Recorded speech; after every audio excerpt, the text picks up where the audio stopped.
Bonjour et bon début de semaine à tous et à chacun sur Equinox Télévision, mesdames, messieurs. On démarre cette semaine comme chaque semaine d'ailleurs en questionnant quelques actions politiques au Cameroun avec donc Kawala qui appelle les autorités de Yaoundé à prendre de la crise afin de trouver les solutions adéquates à la crise anglophone. Donc, c'est sur sa page Facebook que la leader politique a fait un retour sur cette crise qui sévit au Cameroun depuis 2016 et dans sa publication, Kawala finit en s'interrogeant sur ce qu'il convient de dire et de faire et surtout pour redresser donc les torts et recommencer à bâtir l'unité nationale lorsqu'on sait qu'on a quelques jours seulement de la fête de l'unité nationale au Cameroun et cette question se pose désormais avec acuité. Donc voilà comment on démarre ce programme ce matin, madame, monsieur, avec toute la grande équipe qui vous accompagne. D'abord vous, Charlamel Bachou, bonjour et bienvenue. Bonjour, monsieur Eric Fopoussi Negou. Bonjour aux téléspectateurs. Et bonjour à monsieur Richard Marcel Tam, sous-préfet de l'arrondissement de Ngoro, c'est dans le MAM de Kébu. Que se passe-t-il? Noyade à répétition entre Ngoro et Bafia. Le bac est tombé en panne. Que faites-vous, monsieur le sous-préfet? Quel est le rôle du maire? Trop de points d'interrogation. Agissez rapidement quand il est encore temps. Charlamel Bachou qu'on va retrouver tout à l'heure lorsqu'il sera 10h30 pour la chronique La Colère qui ce matin nous amène dans un sujet très important pour le Cameroun. Vous aurez l'occasion d'avoir la teneur de cette thématique un peu plus tard au cours de l'émission. Sur ce plateau également ce matin, Florazé, bonjour et bienvenue. Bonjour Eric Fopoussi. Bonjour à vous sur le plateau, à nos chers téléspectateurs. Moi, ce week-end, je me suis interrogée par rapport à l'attentat qu'il y a eu à Paris.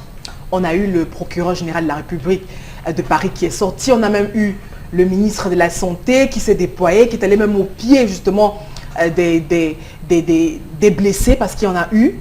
Et puis, je me suis demandé à quand justement, nous au Cameroun, on pourrait vivre ce type d'engagement. On a eu pas mal de catastrophes, on a eu pas mal de faits très négatifs où on aurait voulu un tel engagement, peut-être si vous voulez politique ou sociétal, mais rien. Je me suis beaucoup interrogée et j'ai dit un jour, pourquoi pas, ça pourra changer. Ça pourra changer encore pour cette année 2018, si et seulement si tout le monde se lève déjà pour aller s'inscrire massivement sur les listes électorales, mais une fois de plus pour s'intéresser encore plus à la chose politique pour pouvoir changer les choses un jour. On va surtout dire que la France en la matière, bon, vous dites que c'est un exemple, mais bon, ce sont vos propos Florazé, mais toujours est-il que ce pays a souvent brillé par une forme de laxisme. Et d'ailleurs, chaque fois qu'il y a attentat, on dit toujours que le terroriste était connu des services de renseignement, était fiché S. C'est le cas de celui-ci, né en 97 en Tchétchénie, et qui a donc dû acquérir la nationalité française entre-temps. Donc c'est dire que on pourrait questionner là-bas quelques défaillances de la part des services de renseignement en France, puisque ça s'est passé au 2e arrondissement de Paris, sur une surface très fréquentée, l'Opéra.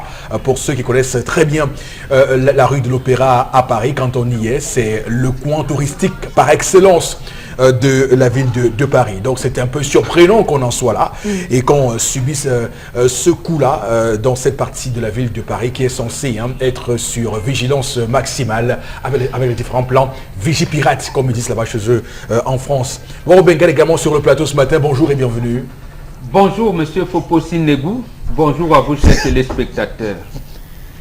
Le département de la Léquier a déjà rassemblé 50 millions de francs CFA pour payer la caution de 30 millions au candidat Paul Biya, président du RDPC, pour la prochaine élection présidentielle. Maintenant, je m'interroge. Le RDPC a-t-il fait faillite au point qu'un seul département lui donne de l'argent? Le président candidat a-t-il fait faillite? A-t-il déclaré ses biens? au point où il a fait faillite, qu'il ne puisse pas rassembler les 30 millions pour sa candidature. Belgique qui a rejoint cette dynamique-là, veut-il rembourser ce qu'on lui avait donné en 92 quand il avait fui la coordination des partis d'opposition ici pour aller avec les Kumbimbilitik et tout ça à Yaoundé pour prendre un peu. On dit qu'il a cotisé à peu près 500 000, quelque chose comme ça.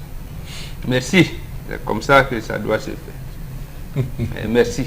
Après l'aller qui va dire notre candidat. Voilà, voilà, c'est nous du centre. C'est nous du centre. C'est d'abord le candidat de l'aller qui est du centre, c'est-à-dire d'un clan.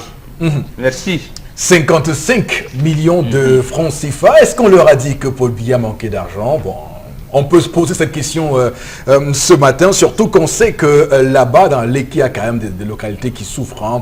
À ça, par exemple, à la télé aussi, à Obala, qui souffrent. Et quand on voit autant d'argent mobilisé pour une campagne électorale, on se dit, mais quelque chose n'a pas marché dans ce Cameroun. 55 millions de francs CFA. Et pourtant, on manque d'eau, on manque de routes, on manque des besoins sociaux. Pour profiler les routes. Des routes. Voilà, quand même... un grand bassin de production de cacao, la Leki. Voilà. Voilà. Quand on fait de la politique, on doit quand même aussi avoir un peu d'essence, hein, quand même. Un peu d'essence politique aussi, ça compte. Élégance républicaine, puisqu'on parle d'élégance républicaine dans ce contexte-là. Alors, 10-12, le Zénith de ce lundi 14 mai 2018, voici l'histoire du jour et c'est Tendance Kenya qui s'en occupe. Bonjour et bienvenue. Bonjour Eric, bonjour encore à tous ceux qui me regardent ce matin. Ma montre me déçoit. J'ai dit aujourd'hui, je vais m'adresser à un gars qui vit en Belgique, derrière l'université de Strasbourg. De Bruxelles? Non, attends. Attends, je réfléchis. Parce que je connais où il vit. Tu vis à Bruxelles. Voilà, derrière l'université. L'université libre de Bruxelles. Oui, l'ULB. Voilà, je vois que c'est le nom là. Parce que j'ai les fax sur toi. J'ai les fax. Je ne veux même pas que tu m'écris après pour dire que ouais, tendance. Pourquoi tu as parlé de moi? Pour le moment, je laisse encore ton nom dans le suspense. Est-ce qu'on doit... Ouais, comment il veut formuler la question? Raconte l'histoire. Est-ce qu'on doit manquer aux obsèques de ses parents? De ses parents. Oui. Papa ou maman?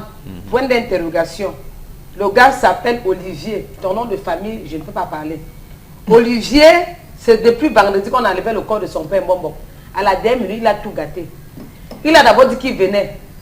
Tu as d'abord dit que tu venais. Tu n'es pas venu. C'est passé. On a enlevé le corps, oui, on a enlevé le corps jeudi. Tu as dit que tu venais. Tu n'es pas venu. Vendredi, tu as envoyé 1 million, que si tu n'as pas de contribution. Aujourd'hui, à 15 h, 1 million, on va te renvoyer ça à 15 h. Je connais l'agence où on va envoyer. Je ne connais pas où on va envoyer. Ta famille a dit que l'argent là, qui ne vont pas dépenser, que tu dois venir au deuil de tes parents. Ta femme, c'est une femme blanche. Non, on a encore regardé le corps. Elle s'appelle Poivron. On a encore regardé le corps. Oh. Donc on était... Tellement ça fait le problème qu'on a d'abord organisé tout. Aller payer à la morgue, on savait que le corps sortait jeudi. Jeudi même, le morgue a dit que venez récupérer le corps. La famille dit que papa, on ne peut pas récupérer le corps sans que telle personne ne soit là. Moi, c'est le nom de la femme du monsieur qui m'intéresse. Poivron. Béatrice Poivron. Béatrice Poivron. Je ne sais pas si c'est toi qui empêches à ton mari de venir enterrer son père. Maman, si c'est toi, c'est que ça ne va pas bien. Parce qu'ici au Cameroun, toute la famille est en colère contre lui. Ça fait 8 ans qu'il vit là-bas. 8 ans. Vous avez 2 enfants. Je n'ai pas besoin d'aller dans ton compte, tu te reconnais, c'est que tu me vois. Olivier, pardon. La famille a dit que si tu n'es pas là, tu les oublies. D'accord. Que tu ne peux pas rester dehors, les années que tu as fait dehors, tu manques le deuil de ton père sans motif. Pourquoi au départ tu as dit que tu venais? Tu n'es pas venu. La famille dit que Olivier se moque de nous. Un enfant se moque de nous. Il dit d'abord qu'il vient, après il ne vient pas. Il change d'avis sans motif. Donc il a changé d'avis sans dire pourquoi il ne vient pas. Au dernier nouvelle, tu as dit que d'ici 2 ou 3 ans, je pourrais venir au deuil. Envoyez-moi juste les photos et les vidéos. La famille a dit Tégué. Donc où tu es là? On a encore envoyé le corps, le deuil là pour la semaine prochaine. Arrange-toi vite à venir enterrer ton père. Et tu es le seul garçon. Voilà. Tu as 3 grandes soeurs Il est le Benjamin d'une famille, il a 3 grandes sœurs, c'est lui le Benjamin. Voilà. Je comprends. Tu ne sais pas pourquoi on insiste que tu viennes. L'unique garçon. Oui. Voilà. Il ne sait pas pourquoi on insiste qu'il vient au deuil.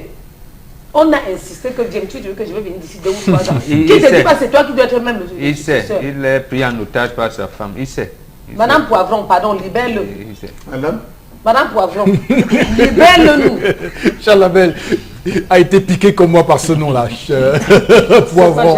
Ils ont Béatrice Poivron. Béatrice Poivron. Je vais te montrer son compte Twitter. D'accord.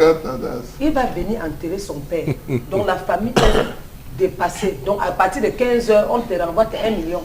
La famille, on a quand même. Comment il envoie 1 million, il ne vient pas? Qu'est-ce qui l'empêche? Point d'interrogation. Je te laisse la parole, Eric. Alors, il est 10h10 sur Equinox Télévision. On a 20 minutes, 20 costaudes minutes pour débattre, échanger sur cette thématique, sur l'histoire de cette matinée très très importante. D'abord, j'aimerais quand même saluer cette histoire avec ce nom qui sort du commun, ce nom rock'n'roll, Béatrice Poivron. Ça montre bien qu'elle est bien de la Wallonie parce qu'en Belgique, il y a 2 peuples qui y vivent. On a les Wallons et les Flamands. Les Flamands sont beaucoup plus de culture néerlandaise et les Wallons sont beaucoup plus culture francophone, française, on va le dire comme ça. Donc Poivron, on comprend bien pourquoi elle s'appelle ainsi. Puisqu'on a dit ça, bon Bengan, voilà une histoire qui de plus en plus se fait sentir. On vit de plus en plus ces situations dans nos familles, puisque, vous le savez, il y a eu cette vague d'immigration, d'émigration, puisqu'on parle de sortie du pays, qui veut que des parents envoient les enfants continuer leurs études à l'étranger. Ils y vont, ils font les études et puis s'installent dans ces pays d'accueil et ils vivent, se marient là-bas. Et donc, c'est donc posé à un moment donné la question de savoir le retour aux sources, le retour au pays, comment on gère les obsèques lorsqu'on est frappé. On a vu des plus conscients prendre le billet d'avion illico pour retourner au pays, mais il y a d'autres qui, sur des fallacieux prétextes, on va dire qu'il manque les moyens, qui disent qu'ils n'ont pas le billet d'avion pour aller-retour au pays. Bon, d'aucuns sont plus malins et parlent de la tradition, des coutumes, des us et coutumes, qui parfois sont très prégnantes pour leurs copines, pour leurs femmes là-bas en Europe. Donc, difficile équation à résoudre pour ces Camerounais, pour ces Africains qui arrivent en Europe et semblent épouser cette culture-là et oublient leurs racines. Oui, j'ai peut-être la chance que Charles Amel est là parce que c'est un sujet qui me poignarde en fait parce que je ne peux pas trop me lancer dans des commentaires initiés du marquage. Je vis ça presque tous les week-ends. Presque tous les week-ends. Au départ, j'avais l'impression que comme ils sont loin, on pouvait voir des tout. Mais à un autre moment, ici sur place, il s'est passé comme si les gens ont transformé le deuil en réjouissance. On attendait l'argent. Il y en a qui disent, bon, d'abord, au niveau de faire part, on dit tel est en Azerbaïdjan, tel est Dieu qui est... Donc, il faut mettre le nom de tout le monde parce qu'on a participé. Bon, je suis toujours choqué, justement, par cette attitude-là. Je vais me limiter à ce qu'on appelle la déperdition. Parce que même nos enfants qui sont là-bas, eux, ils épousent la culture occidentale. Sans la leur, en rejetant la leur. C'est-à-dire qu'ils font une espèce de comparaison où ils mettent leur culture en bas et la culture occidentale en haut. Je vous prends un seul exemple. Barack Obama est en pleine campagne électorale. On lui dit, sa grand-mère est décédée. Il a tout arrêté. Au Kenya. Il a tout arrêté. Oui. Il va d'abord enterrer sa grand-mère. Mais voilà, votre papa est décédé. Et je suis sûr que si son beau-père décédait là-bas, il allait tout abandonner, gerbe de fleurs et tout ça, comprendre même sa douce femme et tout, l'accompagner et tout, voilà. Et tout, bon. Oui. Ils oublient donc que le terme « honore ton père et ta mère » est fondamental. J'ai dit, la famille est en train de vouloir le sauver ou alors lui aménager une porte de sortie honorable. S'il rate cette occasion, puisque la famille dit vouloir enterrer avant le 20 mai, donc probablement ce sera samedi prochain. Oui. S'il ne vient pas, tant pis pour lui. Je ne connais pas sa famille. Il y a des mécanismes qui peuvent être mis en branle. Absolument. Pour lui faire du mal, pour lui faire payer ça. Absolument. Absolument. Il est d'abord l'unique garçon. Ça veut dire comment sera organisée la succession. Apparemment, son père lui a dit des choses. Il va le dire comment. Et l'autre chose, j'ai vécu ça également. Là, je suis obligé de parler puisque j'étais en réalité communicateur de ces obsèques. Tant que nous sommes éduqués et édifiés. John Léa, vous avez entendu parler du décès d'un des footballeurs qui voulait amener le professionnalisme au Cameroun. Oui. John Léa, Eugène John Léa. Eugène John Léa, oui. Sa famille est là. À quoi? À côté de rue Bébé Yidi ici, à quoi? D'ailleurs, il était décédé. On a attendu son fils William. Et William John Léa s'est comporté de la même manière. C'est-à-dire la famille l'attend, tout le monde, la FECAFOOT, le gouvernement, le ministère de... William, il a fait exactement comme ce bonhomme. Il dit, mais vous pouvez interroger papa, je pourrais venir le moment... Mais ça n'est pas possible. Vous envoyez les photos et les vidéos. Tout est dans l'accent. Oui, William n'est jamais venu. Je ne sais pas s'il est venu après voir la tombe de son père, n'est jamais venu. Mais bon, voilà, je ne sais même pas ce qu'il en est venu. Mais quel sacrilège. Aujourd'hui, vous le faites, comme la famille est dans cette situation, je veux dire, si le chef de famille veut, comment on dit ça, lui pourrir la vie, ce gars, on va pourrir sa vie. Mais je pense que peut-être qu'il n'irait pas là-bas, il n'irait pas jusqu'à ce niveau. Mais si ce bonhomme, si sa famille décide de lui rendre la vie difficile, qu'il aille même se réfugier à Mars, il aura la vie difficile. D'accord. C'est compris. Vraiment, le reste, je préfère que Charles Hamel... Que Charles Hamel nous édifie mais davantage. Parce que c'est un poignard. Parce que c'est une question importante. Bon, peut-être que nos parents doivent réfléchir déjà à ne plus accepter qu'on aille continuer nos études en Europe. Parce que si... Après, vous allez dire que nos parents ne nous aiment pas. Ils ne veulent pas mettre les moyens pour qu'on poursuive les études. Parce que si on continue à agir comme ça, alors c'est vers ça qu'on tend. Hein. On s'achemine vers là et c'est très compliqué. Alors, Florazé, c'est à vous que je m'adresse pour la suite. Il est important qu'on entende votre position sur cette histoire ce matin parce qu'il s'agit d'un jeune monsieur qui est en train de faire, comme vous dites le plus souvent, les morts sont morts. Donc il estime qu'il peut bafouer la symbolique de la mort avec autant de prétentions comme il le fait, sans en subir les conséquences. Qu'est-ce que vous dites, vous, à ça?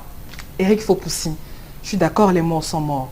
Mais je n'ai jamais dit... C'est pour moi qui le dis. Hein. Je n'ai... Moi, je pense que les morts ne sont pas morts.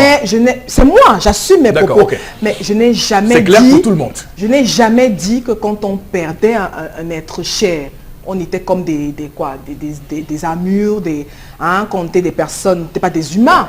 On manifeste un quelconque sentiment. Maintenant, tout ce qu'il y a au-delà de la mort, j'y crois pas.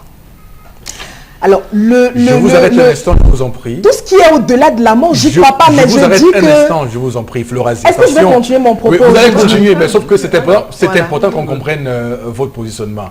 Quand on dit de vous, quand on relève les propos de vous, selon lesquels les morts sont morts, c'est pour dire que ce type de déclaration amène justement à des considérations comme celle de ce bonhomme qui estime que, comme les morts sont morts, il ne peut pas avoir de conséquences à ce qu'il fait. Comme il y a des personnes qui pensent qu'on peut ne pas dépenser d'argent pour les obsèques d'une personne, en tout cas, ça va pouvoir servir à ceux qui souffrent. Allez-y, madame. Oui, Éric Fopoussi, dépenser, oui, pour dépenser, mais on dépense quoi et comment? Mais je reviens pour dire que chaque être humain, parce qu'on vit dans une communauté, on vit avec des personnes, on a des sentiments qu'on manifeste par rapport à une quelconque situation. Et là, on est en face de quelqu'un qui a perdu son père. Que vous soyez même le diable en personne, vous aurez quand même des remords. Maintenant, on est dans un contexte bien compliqué. Parce que vous avez dit tantôt que le fallacieux prétexte manque de moyens et autres, sauf que ça compte. Moi, je ne sais pas dans quelles conditions ce bonhomme vit en Europe, quand on sait qu'il y a le stress et autres, et que pratiquement les mêmes conditions quand on est immigré ne sont pas pratiquement les mêmes comme vous et moi ici au Cameroun, au Sénégal ou au Tchad, etc. Donc, je crois que déjà à ce niveau, la famille n'a pas besoin de ce... Et c'est ça en fait le problème. Parce que quand on a certains membres de la famille qui sont de l'autre côté, on met tout un espoir beaucoup plus financier, parce que c'est ça en fait. On crée un certain environnement autour de la personne. C'est-à-dire les familles qui essaie de collecter une certaine somme, on se dit, ok, va te battre, tu vas soulever la famille, tu vas relever la famille, tu vas nous aider, tu vas amener tes frères à être bien, etc. etc. Ça, c'est connu de toutes les familles africaines. Florazé, maintenant, le fait ne veut pas dire Florazé, que... est-ce que vous ne pensez pas que c'est un peu indécent de votre part d'amener ce sujet sur le terrain économique et financier? Non, oui. Quand même. Oui, parce qu'on est dans deux contextes bien différents, Eric Fopoussy. On a vu des personnes, ce n'est pas parce que je n'aime pas mon père, je suis peut-être aux États-Unis et tout. Je ne peux pas peut-être me payer un billet d'avion. Je dis bien que je ne sais pas dans quelles conditions ce monsieur vit, dans quelles conditions il vit. Moi, je n'ai pas les détails de l'histoire. Ça ne veut pas autant dire qu'il n'aime pas son père ou sa mère, quoi que ce soit. Je vais vous dire même dans la réalité des faits. On peut organiser le programme en fonction de son programme. Oui, justement, bon, je dis donc qu'il faut donc faire très attention. Parce que est-ce que justement la famille a fondé ou alors c'est basé sur la réalité, sur ce que ce monsieur vit? Est-ce que lui également a dit la vérité? C'est ouvert à la famille pour dire réellement ce qui... Là, il y a des interrogations qui fusent. Donc moi, je ne vais pas jeter la pierre à ce monsieur. Il a perdu son papa. Lui seul sait pourquoi il n'est pas arrivé aux obsèques. Non, la famille mais doit en savoir famille... aussi. Oui, et même ça, dans les familles, je crois qu'on a toujours... Il doit pouvoir le dire Oui, aussi. on peut toujours peut-être se dévoiler à tout le monde dans les familles. Je crois que peut-être ce garçon doit avoir un complice, un parent très proche à qui peut-être il se confie. À ce moment, on peut confie. donc repousser l'organisation des obsèques. Non, mais je viens pour dire que... Qu'il soit plus que Oui, c'est je sa vais présence. terminer pour dire que... C'est sa présence physique. Ce Le n'est même pas sentiment, matériel. non, parce qu'on a tantôt dit il n'aime pas son Terminez par père, là, etc. oui. Non, non, ça n'a rien à voir avec le sentiment qu'on porte à la personne D'accord. qui n'est plus. Et ça n'a rien à voir avec nos valeurs traditionnelles et autres. Parce qu'on veut ramener ça sur le peuple pour dire non, c'est un dépaysé, il n'est pas bon, tout, etc. et tout. Je dis non, ça n'a rien à voir. Très bien. C'est financier, vous l'avez dit. En tout cas, s'il a échoué en Europe, qu'ils disent tout de suite qu'il a échoué. Oui, qu'il a, par exemple. Il y a plusieurs... si on l'a envoyé en Europe faire les Moi, je études jette pas la et pierre. qu'il est allé se marier là-bas, qu'ils le disent clairement. Ça arrive. Beaucoup de Camerounais font ça. Hein. Vous les voyez à Paris, il ne faut rien. Mais et toutes les familles aussi Voilà. sont là. Alors, on fait des cotisations, on envoie, on dit va te battre. Dans Alors, toutes les familles africaines. Charlamel Mbachou, votre intervention est attendue comme on attend la fumée blanche lorsque le pape est décédé et que les cardinaux, le collège des cardinals sont en conclave. Alors, que dites-vous ce matin à ce monsieur qui sûrement nous regarde de Bruxelles, hein, qui sûrement nous regarde ce matin? Si le père de Flora Zé nous regarde, qui sait déjà à quoi sa fille pense. Si le père de Flora Zé nous regarde, ça veut dire que le jour que tu vas partir, elle sera Non, pas non, là. attention. Oui, attends. Non, non, non. Non, je peux Si pas le laisser père ça. de Flora Zé Non, nous regarde, Non, je ne peux pas laisser Charlamel dire ça. Non, je ne peux pas laisser Charlamel dire ça. Je reviens sur les sentiments. Oui. Ne pas juger les sentiments des uns et des autres par rapport à certaines actions. Non. Bien. Non, laissez les gens le comme ils veulent. Monsieur Eric Fopoussy, Retirez ce que vous venez de dire. vous avez dit beaucoup de choses que j'ai écoutées avec attention. Exode, pour rester dans la Bible des chrétiens, Exode chapitre 20, verset 12 précise. Honore ton père et ta mère. Est-ce que là on a dit vivant ou mort? Est-ce que là on a dit vivant ou mort afin que ta vie soit prolongée sur terre? Est-ce qu'on a précisé dans le passage là que honore ton père quand il est vivant ou quand il est mort? Honore en tout temps ton père et ta mère. Vous avez des individus qui, une fois qu'on a enterré leur père, ils ne vont plus défricher, ils ne vont plus sacler, ils ne vont plus causer, mais tous les 1er novembre vont se placer à l'église pour célébrer la Toussaint. Alors que la tombe de leur père a disparu dans les broussailles. Monsieur Eric Fopoussy, je vous ai dit, on n'accouche pas en Afrique, c'est l'une des maximes. On n'accouche pas un enfant pour l'enterrer. C'est l'enfant qui enterre son père, ses parents. Jamais le contraire. C'est un malheur pour une femme d'enterrer le fruit de ses entrailles. C'est un malheur pour un père d'enterrer le fruit de ses entrailles. Impossible. Alors, revenons à la situation. Je vous ai dit que l'éducation en Afrique reposait sur 4 piliers. Le premier, esclave. Le deuxième, disciple. Le troisième, ami. Et le 4e, conseiller. Dans le premier esclave, qu'est-ce qu'on enseigne à l'enfant? Le sens de l'effort. Donne-moi de l'eau. Savoir travailler, savoir rendre service, savoir batailler pour la vie. Parce que l'enfant vient au monde avec les poings serrés et repart avec les bras vides. C'est le premier point. Le deuxième point, être disciple. Dans le fait d'être disciple, on lui enseigne le sens de la valeur ancestrale. C'est en ce moment qu'on enseigne l'initiation à un enfant. Lorsque l'enfant a passé l'âge de 10 ans, vous voyez son père jouer, le faire passer sur les jambes. Quand il commence à passer sur les jambes de son père lui enseigne un certain rituel. Si son père est membre d'une certaine société, secret et initiatique, il commence à initier son enfant. Deuxième point. Troisième point, l'amitié. Son père lui enseigne le sens de la solidarité et le sens du partage. Troisième point, c'est ami. Le sens de la solidarité. Accompagne-moi au deuil. Je vais sortir. Accompagne-moi. J'ai telle réunion. Non, assieds-toi à l'entrée. Écoute ce qu'on dit. Voilà le sens de la solidarité, le sens de la collectivité qu'on enseigne au troisième point. Et le dernier point, c'est le sens de l'honneur.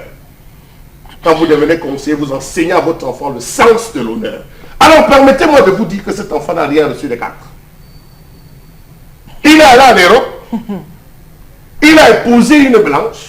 Poivron, d'abord, sur la femme poivron. C'est pas une disgrâce, hein. Elle a colonisé la mentalité de l'individu, de ce monsieur. Il a perdu toutes les valeurs ancestrales. Il a coupé le pont avec la famille. Aujourd'hui, il dit envoyez-moi des photos. Il dit aujourd'hui envoyez-moi des vidéos. Il dit aujourd'hui que je ne peux pas venir envoyer 1 million. Eh bien, je dis à sa famille, prenez 1 million, vous convertissez en 365 jours, ça fait pratiquement 1 95 000. Vous ajoutez, vous remettez le quoi à la main que vous payez. Ça, moi, je dis, on ne va pas laisser s'enterrer le père parce que le fils n'est pas venu. Quand même, on fait souffrir le père. Oui, Tendance va également réagir à la suite. Hein. Moi, je pensais que tu parlais, mais non, ça me fait un peu bizarre de prendre tous les dépenses dans les dépenses. C'est mieux que le papa là aille se reposer en paix parce qu'attendre encore, on va tirer. Je vais couper en disant que regardez comment nos enfants nous découragent. Regardez comment les enfants nous découragent. On est là, on se bat. Jusqu'à dépense, la meilleure que dépense pour jeune là. Demain, je meurs, je deviens pour deuil. Mon bout, c'est que mon corps va tourner dans le cercueil. Tu dois m'assister. Non, Charles Ahmed, tu dois m'assister. On n'a pas 2 mères ni 2 pères. Les parents sont précieux. Je ne sais pas comment ils peuvent même faire le jardin. Il y a des moments où il reste comme ça, Charles Ahmed. Quand maman a mal à la tête, ça m'affecte. Ouais. Donc j'évite même qu'elle me dise que je ne me sens pas bien. Parce qu'elle dit que ma fille ne me sent pas bien. Du coup, même pour travailler, je suis déstabilisée. Combien de fois quand elle meurt, c'est qu'on ne peut pas me consoler? Comment? Que je me suis mariée avec le blanc là, que le blanc laisse manque comment? Yay! Le blanc laisse manque comment? Il me donne ses manques pour ma.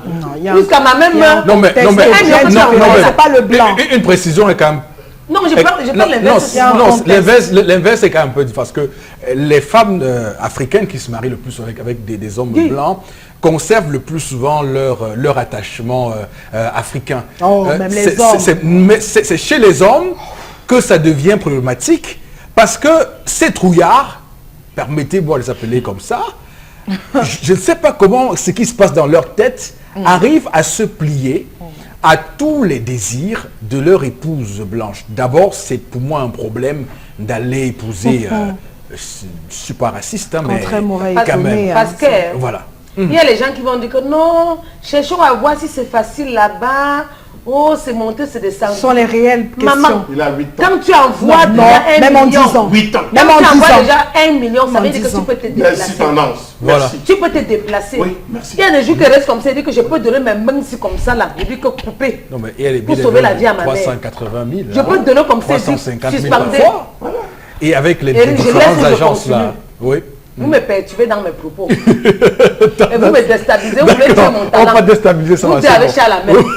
Fais-moi pour réagir à ma place. Non, continue. Voilà, je continue.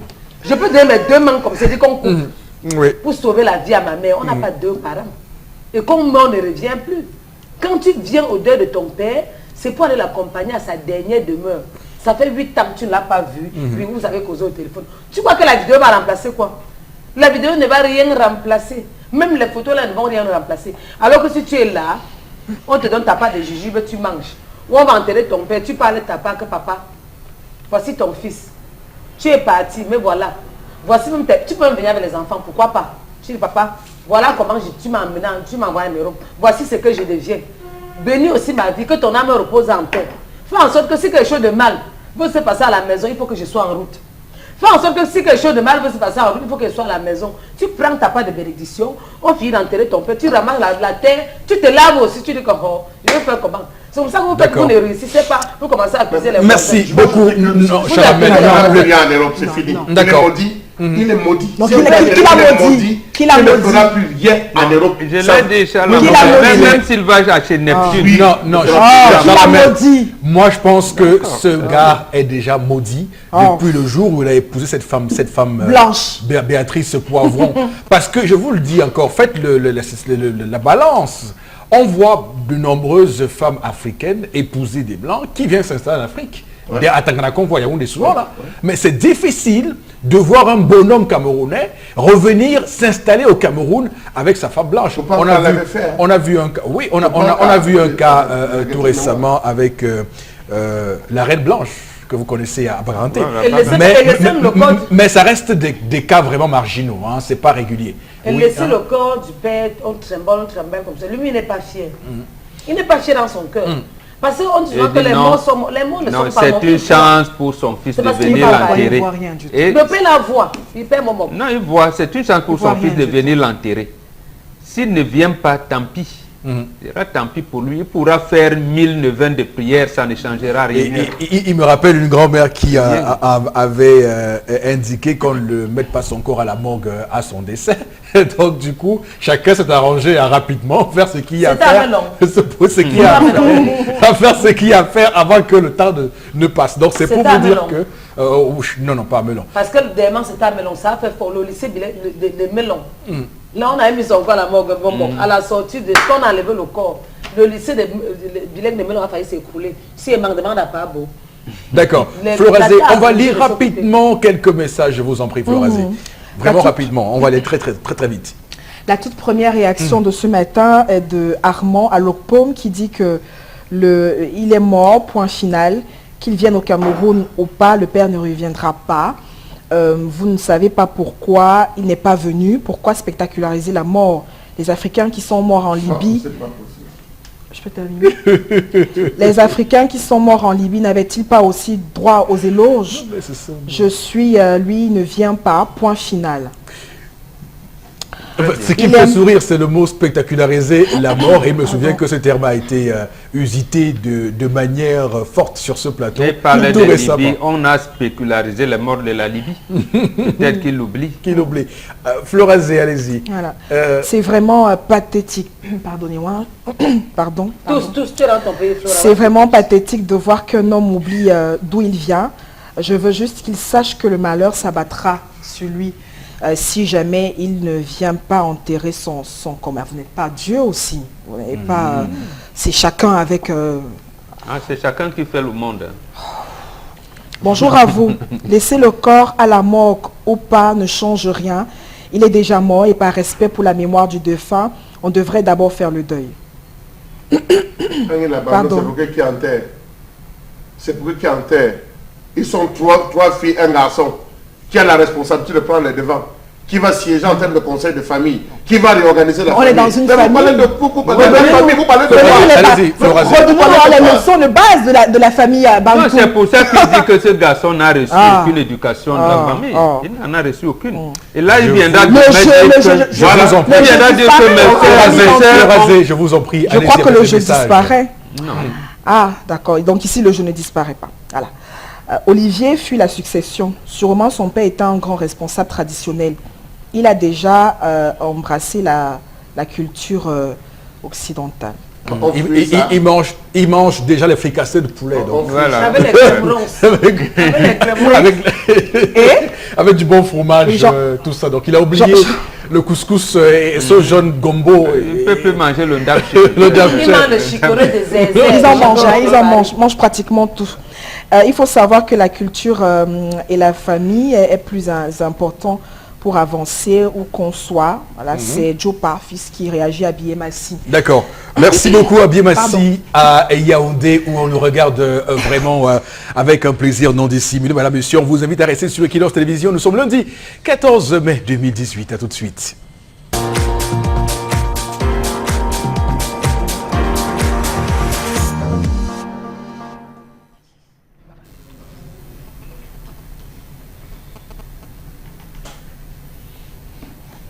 Je m'interroge ce jour sur la question de la mercuriale au Cameroun.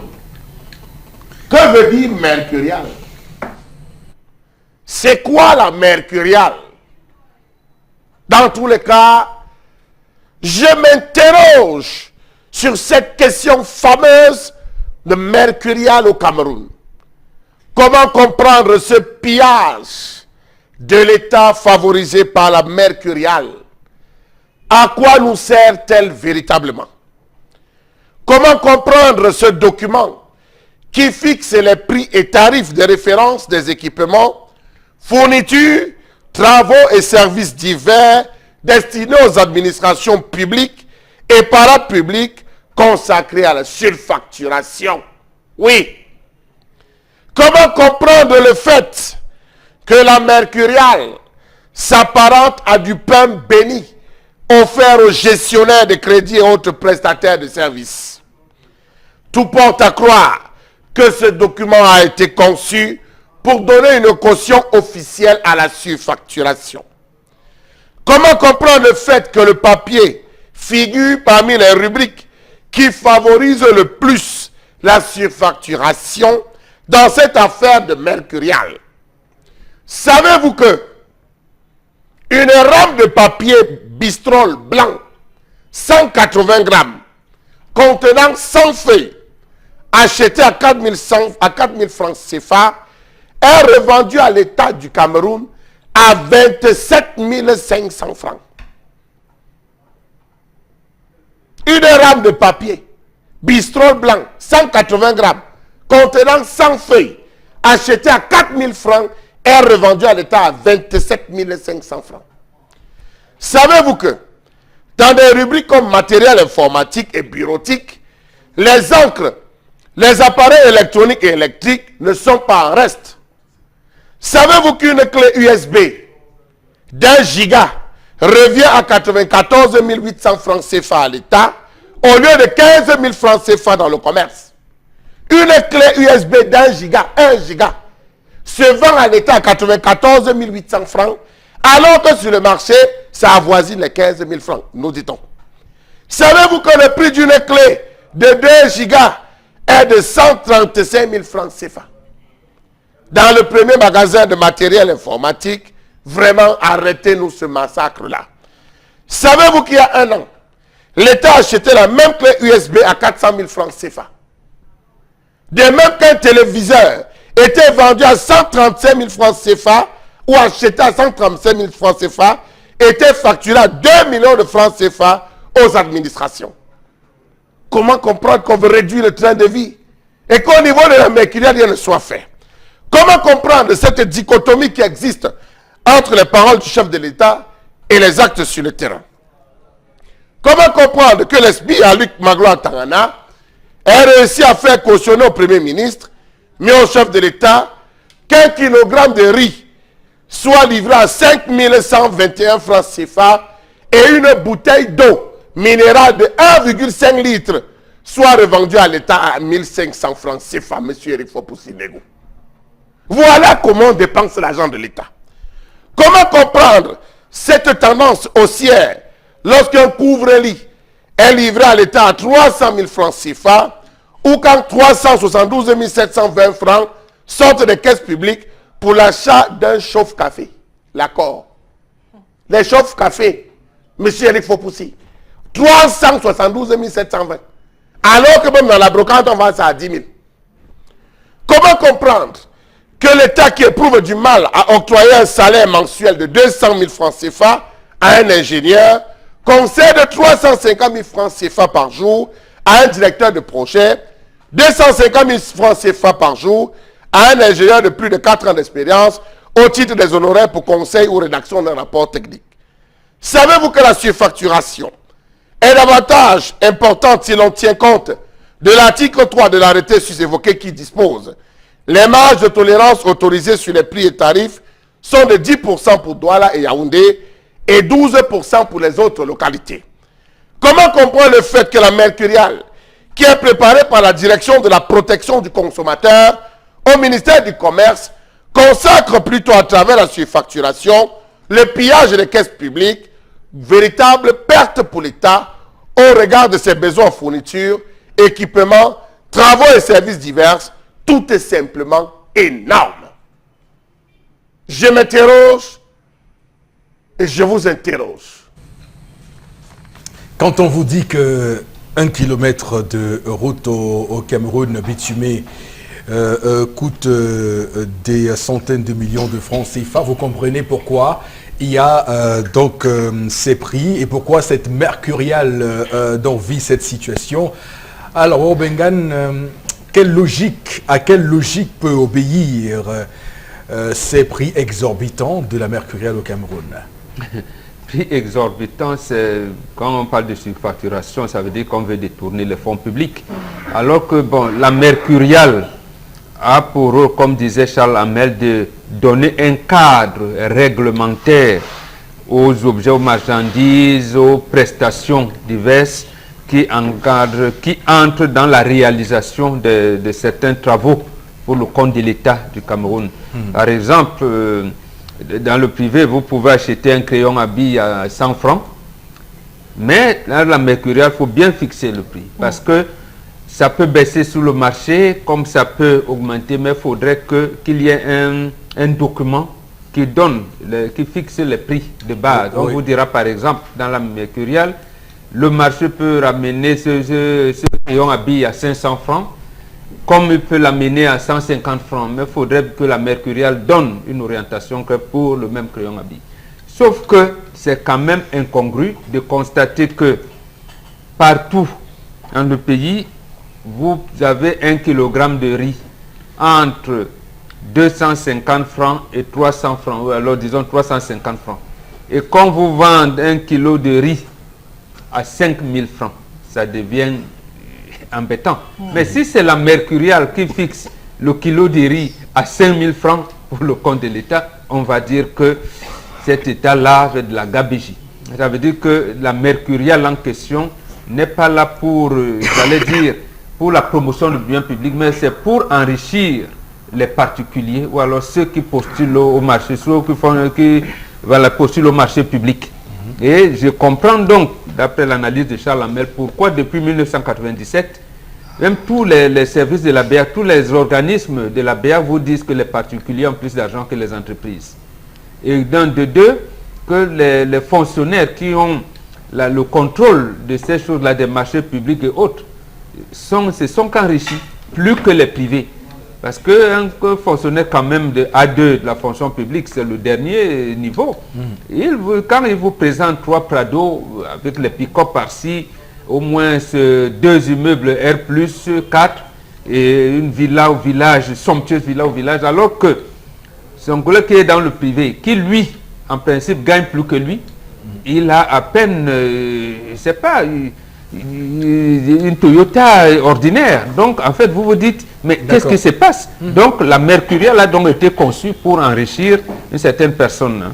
D'accord. C'est comme ça que je comprends. Est-ce qu'on peut se dire aussi, dans cette Mercurial, que l'État met en place une stratégie pour aider ces particuliers, comme vous dites, entreprises qui qui souscrivent à des marchés publics? Justement, non. Pour les aider? Non. Je veux dire... C'est une forme de subvention? Non, du tout. Vous comprendre quelle est la logique? Voilà, la logique normale dans un pays voudrait que le gouvernement associe les opérateurs économiques dans l'élaboration des politiques économiques, mais on ne le fait pas. D'accord. Bon, ici, les fonctionnaires s'asseyent, ils essaient d'élaborer ce qui peut être fixé comme prix.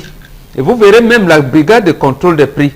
Mais ils passent, ils jonglent. Donc, ce qui est élaboré comme prix, ils ne le fixent pas, mais ils disent, comme les marchés sont entre nous, homologuons les prix et les prestations, puisque c'est nous qui allons gagner les marchés. C'est comme ça qu'ils font. Donc les marchés, c'est des copinages.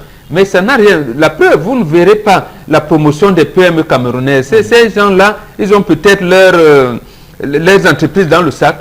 Ils gagnent le marché parce qu'ils vont les payer l'impôt, la carte du contribuable et tout. Mais même, vous ne verrez jamais leur siège. C'est pour ça qu'il n'existe pas de classe moyenne au Cameroun. Si c'était dans ce cas, vous dites là, il y aurait une classe moyenne au Cameroun qui est bien élaborée. Mais malheureusement, il n'y en a pas. Donc, c'est des individus. Toi et moi, je dis, mon gars, viens là, monter un truc. Tu viens, voilà même la mercuriale, voilà. Je te donne 8, 4, 10, 4, 8, 4, 8, 4, 8. Je vous donne là, vous venez, bon. Le reste, on se partage. D'accord.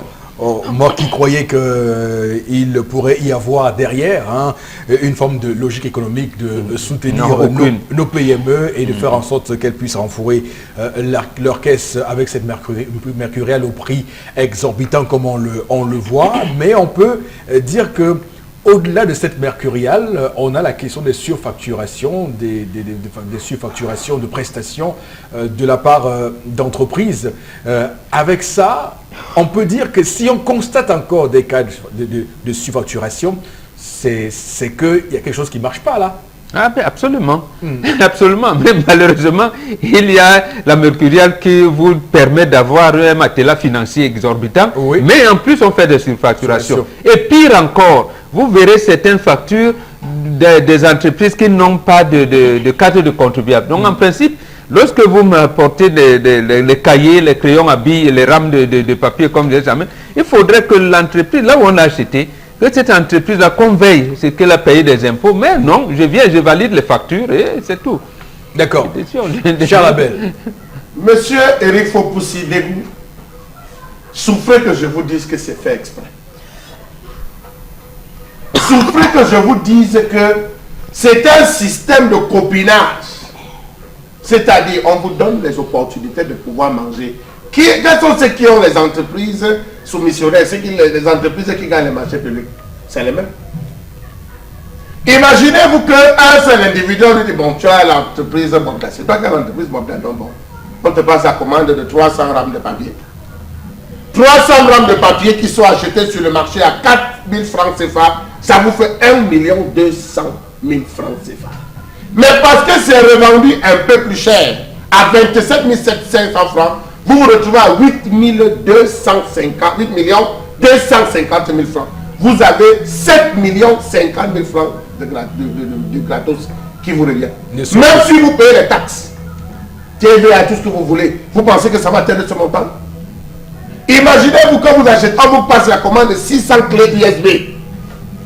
600 clés USB, monsieur Eric Fopoussi-Negou, à 14 800, ça vous fait 55 millions. Voyez donc comment la mercuriale, c'est les gars. Vous comprenez pourquoi les papiers hygiéniques finissent beaucoup. Allez voir combien coûte un papier hygiénique. Monsieur Eric Fopoussi, ne restons pas dans le bureau. On va dire les gars là, ils sont à la télé, ils racontent des histoires. Prenez la fiche. Un papier hygiénique, monsieur Fopoussi-Negou. Il faut acheter ça tout le temps. Le chef de bureau, vous le voyez, il invente. Il est bien à l'aise, bien nanti. Les balais finissent rapidement. Le matériel de nettoyage finit rapidement. On négocie. Ça se gère avec les libraires. Ça se gère. Monsieur Eric Fopoussi-Negou, on vous passe la commande de 40 télévisions placement pour tout un ministère. Ça vous fait 5 400 000 francs si vous vendez cela à 135 000 francs. Mais comme c'est vendu à 2 millions, ça vous fait 80 millions de francs CFA. Ça veut dire que le chef de l'État bavarde dans l'air. Ça veut dire que le chef de l'État lui-même n'a pas conscience. C'est au niveau de la mercuriale. C'est là où il faut revoir tout. Il faut aller tout répéter. Un jet d'encre. Vraiment bon. Un jet d'encre. Monsieur Fopoussi. Donc quand vous dites que le chef de l'État, lorsqu'il prescrit la réduction du train de vie de l'État, vous estimez que c'est une parole qui n'a pas de réelle implémentation dans la réalité des faits, puisque cette mercuriale reste donc en application et donc il va falloir changer les choses très rapidement pour pouvoir réduit le train de vie de l'État. Monsieur Rifopoussi, la Mercurial fixe les prix et tarifs de référence des équipements, fournitures, travaux et services divers destinés aux administrations publiques et parapubliques. C'est pour ça que vous pensez que qu'est-ce qui fait la richesse des libraires? Vous voyez, gars, il a la librairie, il passe ceci, il passe cela, il est tranquille. Vous voyez, gars, les Prado. Vous pensez qu'est-ce qui fait la force? C'est des gars qui vont négocier, ils vont livrer. Les gars, tu vas me livrer ça, ça, à tel prix. Des stocks. Voilà ça, ton pourcentage dedans, c'est tant. C'est comme ça que les gars vivent. C'est toute une chaîne, monsieur Eric Fopoussi. Les gars se battent de la Mercurial. Florazé, que pensez-vous de cette Mercurial au Cameroun? Est-ce que vous y voyez une logique de la part de l'État lorsque les tarifs et les prix sont fixés de manière aussi exorbitante? Mais oui, une logique, Eric Fopoussi, de se servir et d'être plein aux as. Parce que justement, on s'interrogeait bien depuis pas mal d'années, mais comment ils font justement, comment un fonctionnaire fait pour avoir des investissements financiers aussi énormes? Voilà également une autre réponse à nos interrogations. Donc, vraiment, hein, on va tirer de long en large, mais on sait ce qu'il faut faire. Et puis Charles Hamel l'a si bien dit, mais c'est une incongruité totale, Eric Fopoussi. Quand on est encore au Cameroun à vouloir peut-être changer les conditions de vie, Charles Hamel a évoqué dans sa chronique, hein, parlons d'un salaire que devrait avoir un citoyen camerounais, hein, quand à côté justement on a la Mercurial déjà qui ne respecte pas, ou alors qui est là justement pour servir certaines personnes qui justement se servent de ce processus de surfacturation. Vraiment, il nous faut un système dur. Il nous faut un système dur qui sévit, Eric Fopoussi. Mais tant qu'on sera là, hein, dans ce laxisme qui se vit là depuis plusieurs années, la question de la surfacturation, c'est pas aujourd'hui que ça se vit. Hein. Ce traquenard ou alors ce business qui se joue dans les institutions administratives, c'est pas aujourd'hui. C'est ça le terme, c'est le business. Mais oui, Eric Fopoussi. Alors on le sait très bien.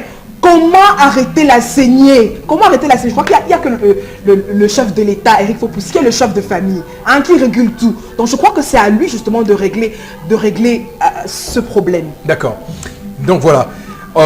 Tendance va également dire un mot sur cette question de la Mercurial, la surfacturation des prix de la part de l'État qui a officialisé dans cette surfacturation des prix, puisqu'on le voit dans un pays comme la France. Pour ceux qui ont suivi le scandale de Big Malion en France ont sûrement compris ce qu'est la mafia de la surfacturation des prix. Au Cameroun, on a souhaité éviter ça pour qu'on n'ait pas à épingler tous ceux qui sont chargés d'ordonner les dépenses au Cameroun. On a plutôt officialisé cela dans une Mercurial qui permet d'avoir ce plafond libre de pouvoir acheter un bic, comme l'a précisé Charles Hamel à travers cette Mercurial, à 1000 francs. C'est pour que chacun on appelle ça le jonglage. Nous sommes au Texas, comme mon père disait souvent, nous sommes au Texas. Et on appelle ça les avantages de service. Hein? Ce sont les avantages de service. Vous voulez qu'ils disent quoi? Non, parlons peu. Ce n'est pas le sujet. C'est ça le sujet. C'est une mauvaise tendance. Si je parle, m'a dit que tu es hors sujet. Non, tu si n'es je pas suis dans le sujet, tu dis que je suis dans le sujet. Tu es dans le sujet. Maman, nous sommes en Afrique, nous sommes au Cameroun. Il y a un journal qui avait titré, il y a de cela 2 ans, que le Cameroun, c'était le 2e pays le plus corrompu au monde. J'étais là. J'étais dans le journal là. Donc, on ne peut rien changer. La preuve aujourd'hui, même pourquoi tu envoies un enfant au quartier, même l'enfant que tu as couché, l'enfant te dit, maman, le reste d'argent, de ton argent là, j'ai mangé le favette, ou j'ai acheté le bonbon avec, ça fait partie de la corruption. Donc tout le monde veut profiter, les parents veulent profiter, les enfants veulent profiter, c'est les avantages des services. Je vais te dire avant que ça va changer. Dans la chèvre au bout là où elle a... Surtout quand la corde est bien longue. Quand la corde est courte, c'est pas bon. La chèvre au bout là où elle est attachée, surtout quand la corde est bien longue. Elle prend le temps de tourner, de venir brouter ici, de venir brouter là-bas, de venir brouter de l'autre côté. Et c'est bon. Charles Hamel, un dernier petit mot sur ce sujet. Monsieur Eric Fopoussi-Negou, un papier hygiénique coûte 3600. Un papier hygiénique coûte 3600. Sur tous les ministères que nous avons au moins 10 dont les toilettes sont bouchées. Ils achètent 10 000 papiers hygiéniques par an. Ce qui fait 10 000 papiers tous les 6 mois. Ce qui fait 36 millions de francs CFA. Multiplié par 2. Juste pour les papiers. Hein. Juste pour les papiers hygiéniques. Non, il y a pour le ministre, il y a pour le directeur, il y a les inspecteurs, il y a par échelon, je dis 10 000. On est parti jusqu'à la masse. Ça fait 36 millions tous les 6 mois. Le papier hygiénique ou le papier coûte combien sur le marché, monsieur? D'accord. Merci beaucoup pour ce sujet, cher Lamel Mbachou, cette chronique, mais il faut le dire, hein, pour avoir été au fait de ces marchés publics, le plus souvent c'est des marchés fictifs, hein, parce que des gens prennent des marchés mais ne livrent pas pour le coup. On voit le plus souvent des gens qui livrent, qui doivent livrer, comme vous le dites, des papiers hygiéniques, mais qui ne livrent jamais ces papiers-là. On ne sait jamais comment le comptable matière fait pour justifier de ce qu'il a reçu, la livraison, mais pourtant on sait très bien qu'aucune livraison n'est arrivée. Donc c'est bien cela, les marchés fictifs et les entreprises fictives qu'on a au Cameroun, au-delà des cas précis de surfacturation et de mercurial au prix exorbitant. Madame, Monsieur, vous voyez qu'à toutes les échelles, les problèmes s'enchaînent et s'agglutinent pour le mal-être de tous les Camerounais, de vous qui le regardez, parce que lorsqu'il n'y a pas de route, hein, c'est à cause de ces choses-là. On va marquer une courte pause dans l'émission. C'est la fin de cette première heure de l'émission. À tout de suite sur Equinox Télévision.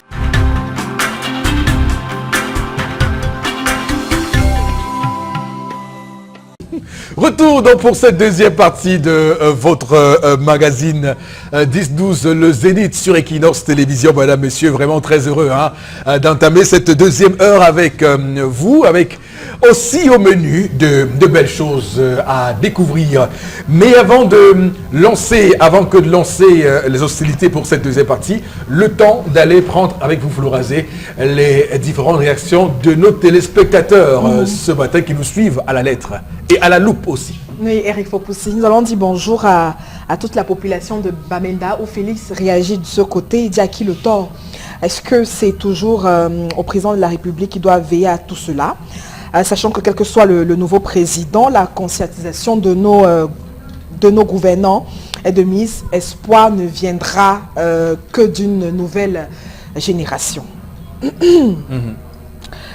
Le gouvernement de notre pays manque de sérieux. La mercuriale du Cameroun est en déphasage total avec la réalité. Ouais. Non, mais c'est quand même une grosse incongruité planétaire qu'on vit au Cameroun. Le chef de l'État ne peut pas dire quelque chose, mais sur le terrain concret, c'est autre chose. Tous les documents sont là, mais c'est sur la mercuriale. Alors, j'en parlais encore il y a quelques minutes, avant l'émission, j'en parlais avec Serge Alain Autou. Je lui parlais justement de ces gens qui volent sur le patrimoine de l'État. Et je disais, mais au Cameroun, c'est curieux parce que les gens sont devenus gourmands. Il y a une gourmandise chez Lamel. C'est d'une gourmandise inouïe. D'abord, vous avez la mercuriale, qui est d'une générosité absolue. Je veux dire, un moment donné, lorsque vous avez mercurial comme ça, vous vous dites non, vous êtes à l'aise. Mais sauf que des gens réussissent quand même l'exploit de ne pas réaliser le marché. Ça veut dire que le gars d'abord, c'est ça là, cette gourmandise. Le marché, voilà, c'est ça qui est terrible. Mais le drame également, c'est que ceux qui font effectivement le travail ne sont pas payés. Voilà. C'est ça, c'est un paradoxe terrible, c'est une incongruité pas possible dans ce pays quand même. Il faut qu'on arrête de cette gourmandise. Quelqu'un vole 1 million, 2, 3, 4 millions, mais il vole des milliards. C'est quelle gourmandise, c'est quelle boulimie financière. Le dernier en date a détourné 10 milliards de francs CFA entre novembre et mai. 10 milliards de francs CFA. Un seul homme. C'est quoi cette boulimie financière, Chalamel?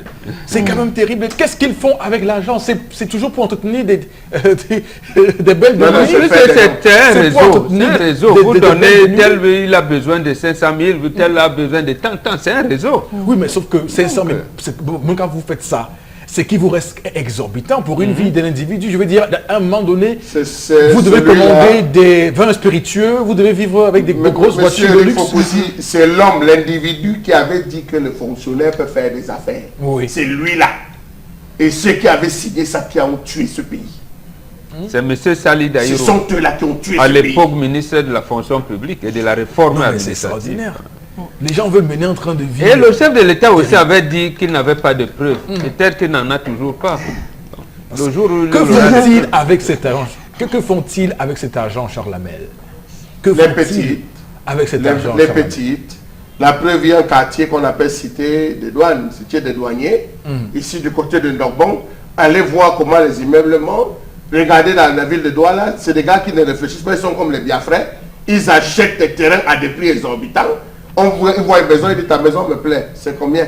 Tu dis 80 millions. Ils discutent trop à 75 millions, ils payent, ils recassent, ils élèvent le lendemain à 160, 170 millions. On ne s'interroge pas. Donc, c'est les gars qui vont faire les dons à l'église. L'église catholique devrait refuser parfois certains dons. Oui. L'église catholique devrait refuser parfois certains dons. J'en connais qui a...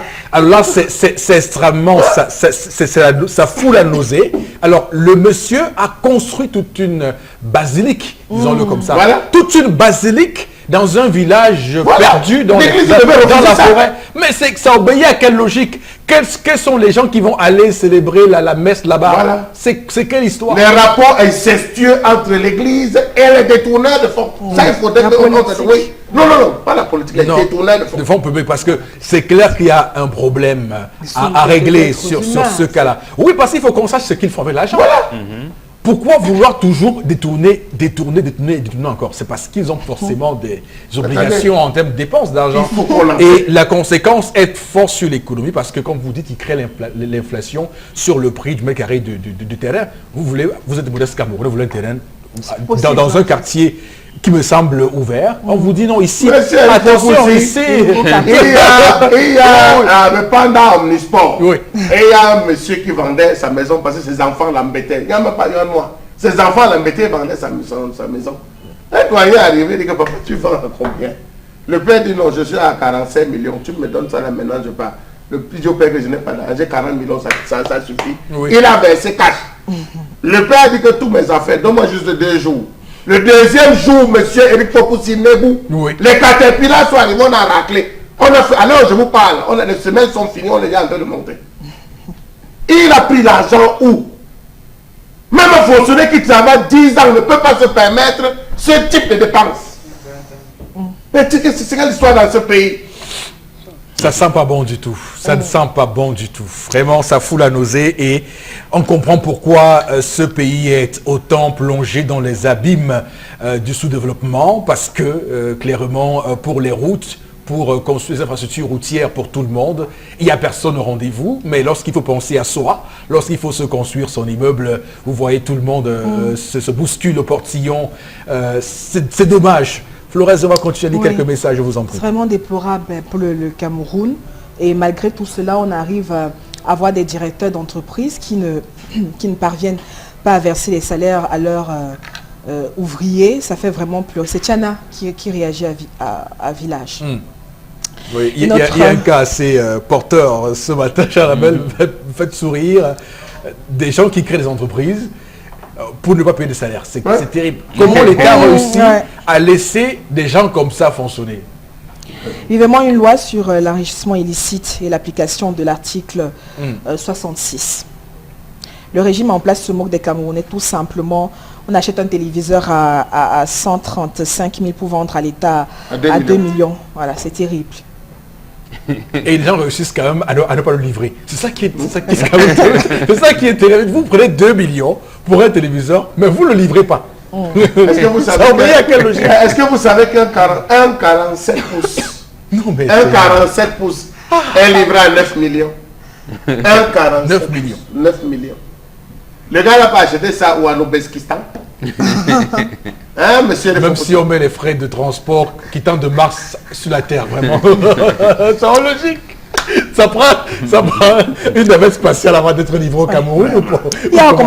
Il y a augmentation. Ce pays. Mais après combien de temps ces entreprises vont se faire payer entre-temps? Comment le prestataire va vivre? Pour conclure, sachez que le paiement comprend également le paiement pas bon. Ces deux choses sont différentes. Oui. Voilà. Oui. Il y a également une autre réaction. Rappeler que la Mercurial... Bon, il y a quelqu'un qui veut nous rappeler que...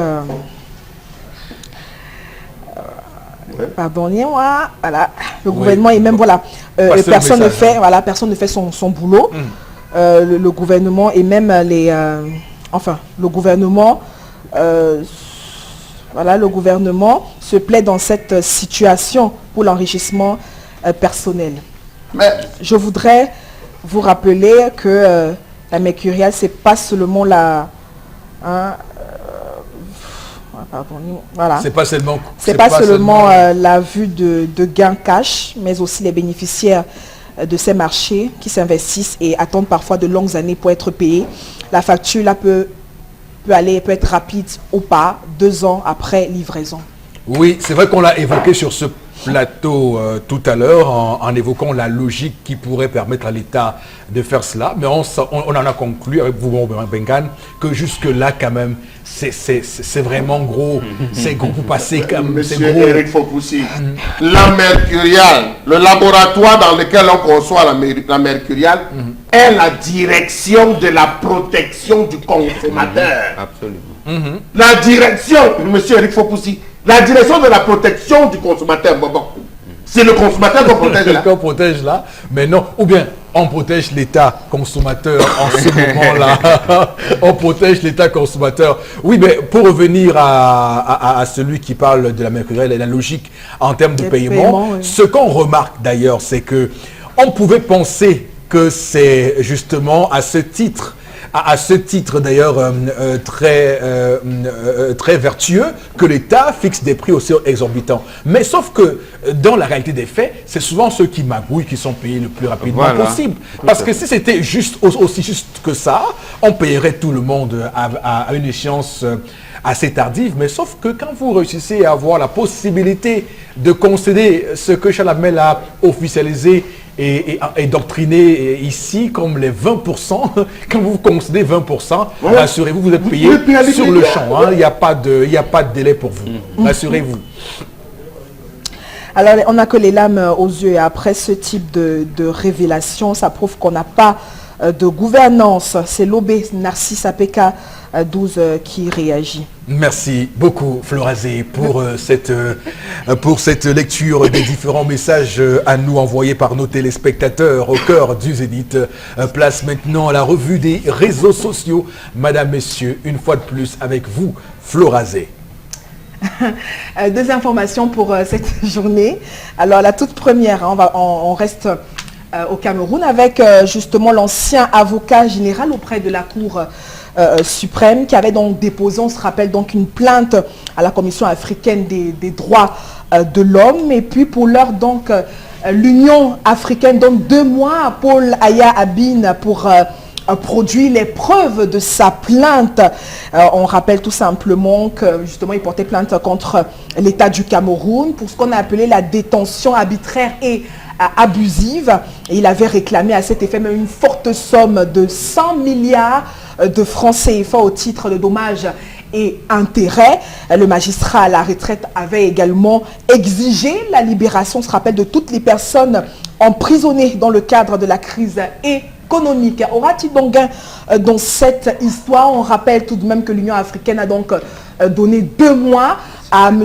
Paul Aya Abine pour justement produire les preuves justement liées à cette plainte. On s'interroge également sur la toile par rapport à cette information. Voilà, et j'aimerais surtout au tout début de l'échange qu'on a sur cette thématique, du moins sur ce sujet lié à Paul Aya Abine, qu'il avait été remplacé, souvenez-vous, par Yap Abdou, lui qui venait du tribunal criminel spécial comme président, donc allait remplacer Paul Aya Abine comme avocat général près la Cour suprême du Cameroun.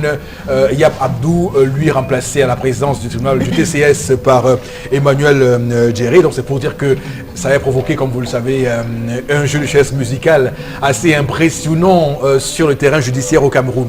C'est pas le sujet. On parle de la crise anglophone, on parle de l'arrestation et de comment l'État du Cameroun a donc géré cette crise anglophone en arrêtant des leaders politiques qui avaient émis à l'époque quelques réserves sur la manière avec laquelle l'État gérait cette crise anglophone, et cela leur avait valu comme quelques inimitiés de la part du régime de Yaoundé. Et donc que Paul Aya Abine et Bobo Bengan saisissent l'Union africaine, c'est de bonne guerre pour un citoyen d'aller rester en justice à l'échelle internationale quand même. Oui, absolument.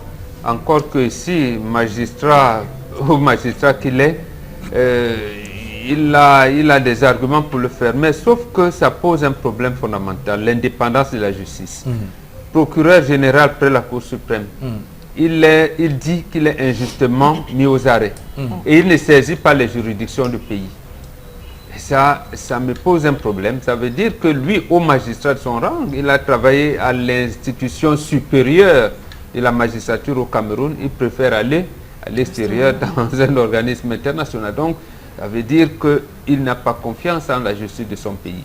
Maintenant, là où il va, il sait très bien que les mesures au niveau de l'Union africaine sont des recommandations. Des recommandations, ça veut dire qu'en fait que ce n'est pas des mesures tout à fait contraignantes. On ne viendra pas, par exemple, saisir les biens de la République du Cameroun pour les mettre aux enchères et payer. Et qu'il y ait là, c'est davantage un procès que je dirais, sur le plan de la symbolique, un projet politique. C'est-à-dire, il dit, le Cameroun m'a décidé, le Cameroun sera épinglé, le Cameroun, sur la matière de protection des droits humains, sera encore entaché de beaucoup de casseroles. Moi, je pense que c'est ce qu'il vise. Même en donnant l'exorbitant, on l'a parlé de 100 milliards. Et il sait bien que ça ne sera pas le cas. Ok. Cher Lamel, quelle réaction avez-vous suite à cette action en justice intentée par Poulain Abiné? Bon, il faut dire que, ayant été dans le rouleau compresseur, en étant procureur près de la République, avocat général et tout, il faut dire qu'il maîtrisait comment fonctionnait la machine. Il connaît comment fonctionne la machine et il sait où est-ce qu'il faut toucher pour pouvoir soulever X ou Y individu. Il sait que le Cameroun tient à son image et que l'ensemble des membres du gouvernement et même le gouvernement ne souhaiterait pas, encore plus le chef de l'État, ne souhaiterait pas que l'image soit entachée, effritée. Donc il sait là où il a frappé et il connaît les conséquences que cela va provoquer à l'échelle internationale. 2 mois pour lui demander, oui c'est vrai, c'est un temps, mais je crois que même en une semaine, il pouvait rassembler toutes les preuves. Rappelez-vous de ses sorties juste après sa détention arbitraire. Il a fait des révélations sur pas mal de choses, sur la forme du procès, la détention, les conditions dans lesquelles ils étaient détendus, tous les problèmes médicaux qu'ils rencontraient, la situation dans laquelle les autres détenus étaient, pourquoi est-ce qu'il exigeait leur libération. Il allait jusque à rentrer dans le contexte même de déclenchement de cette crise. Je pense qu'il a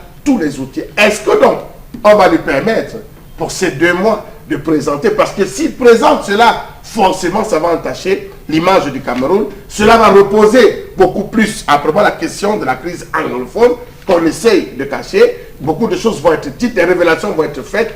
Est-ce que quelque part il n'y aura pas un arrangement à l'amiable, une négociation? Just wait and see.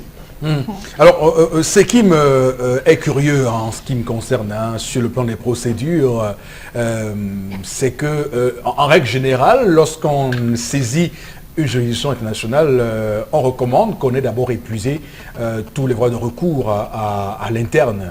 Donc maintenant, on peut passer outre cette mesure si on estime qu'on ne pourra pas avoir un procès libre et équitable. Je pense que c'est sur ce terrain-là. La première chose, c'est que lorsque ça a démarré, je pense dans le village d'Akwaya, il s'est exilé par le Nigeria. Oui. Il a fui.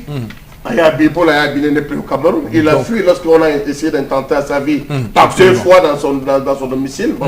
Il y a eu des attaques. Il a fui, s'est réfugié au Nigeria. Il a annoncé qu'il allait se réfugier vers le Nigeria. Est-ce qu'il est revenu? Donc je pense qu'il y a beaucoup de... Donc c'est ça qui pourrait nous expliquer pourquoi il n'a pas respecté l'épuisement. Il n'a pas saisi la juridiction d'un pays.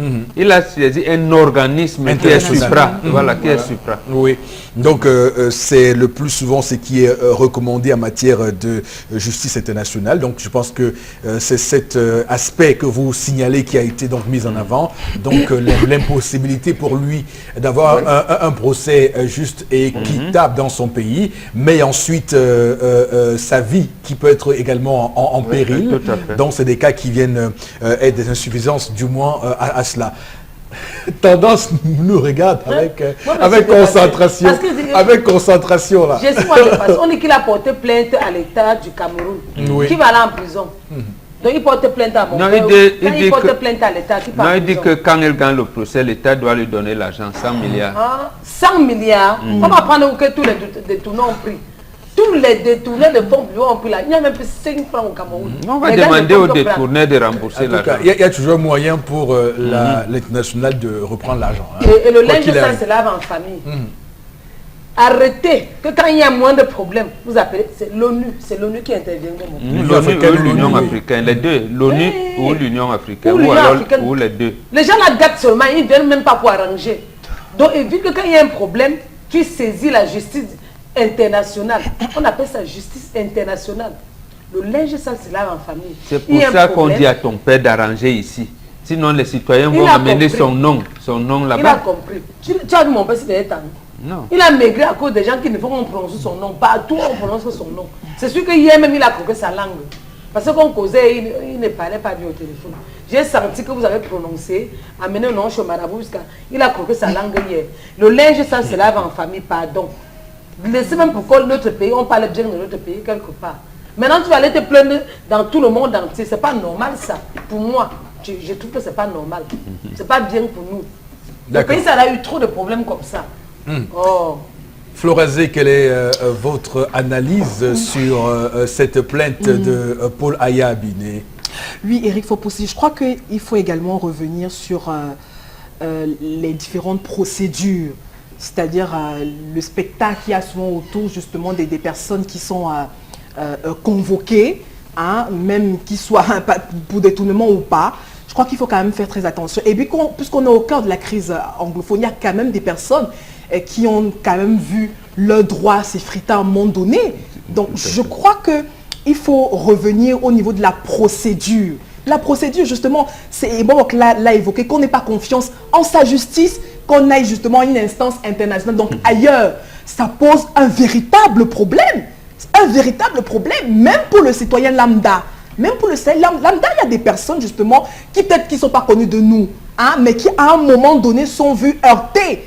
Qui est là pour eux?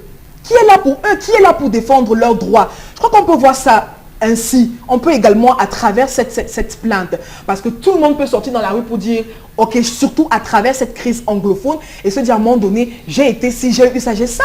Mais quel est donc l'organisme au Cameroun judiciaire qui peut prendre à bras le corps les problèmes liés justement aux droits de l'homme au Cameroun? Vous savez, ça c'est encore éphémère. C'est encore éphémère. Alors, avoir ce type de réaction, ça prouve que vraiment on n'est pas encore sorti de l'auberge.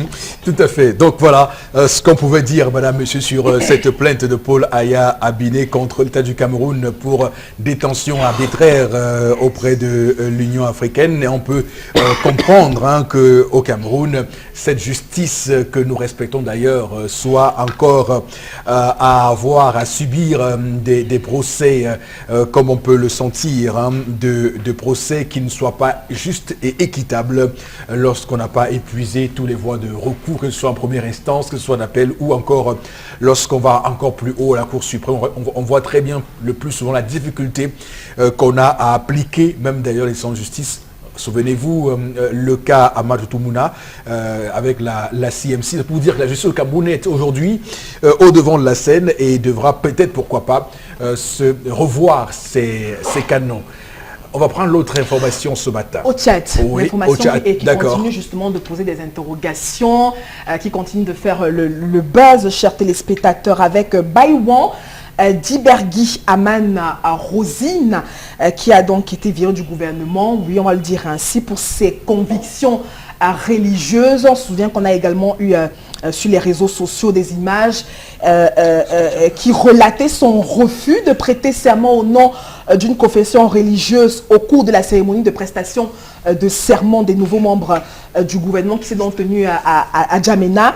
Elle aura juste fait 4 jours avec la casquette de ministre de l'aviation civile, des transports et de la météorologie nationale du Tchad. Elle avait été nommée lundi 8 mai et justement elle ne prendra jamais ses fonctions. Elle a été remplacée séance tenante après ce refus par le chef d'état-major particulier du président Mahamad Taï Rosi, qui a aussitôt prêté serment. On rappelle que Rosine Bai Wang, en 2013, était ministre de l'Action sociale. En 2015, elle était ministre de l'Agriculture et de l'Environnement au Tchad. Voilà donc une autre interrogation qui fuse parce que justement la communauté chrétienne au Tchad est venue à donc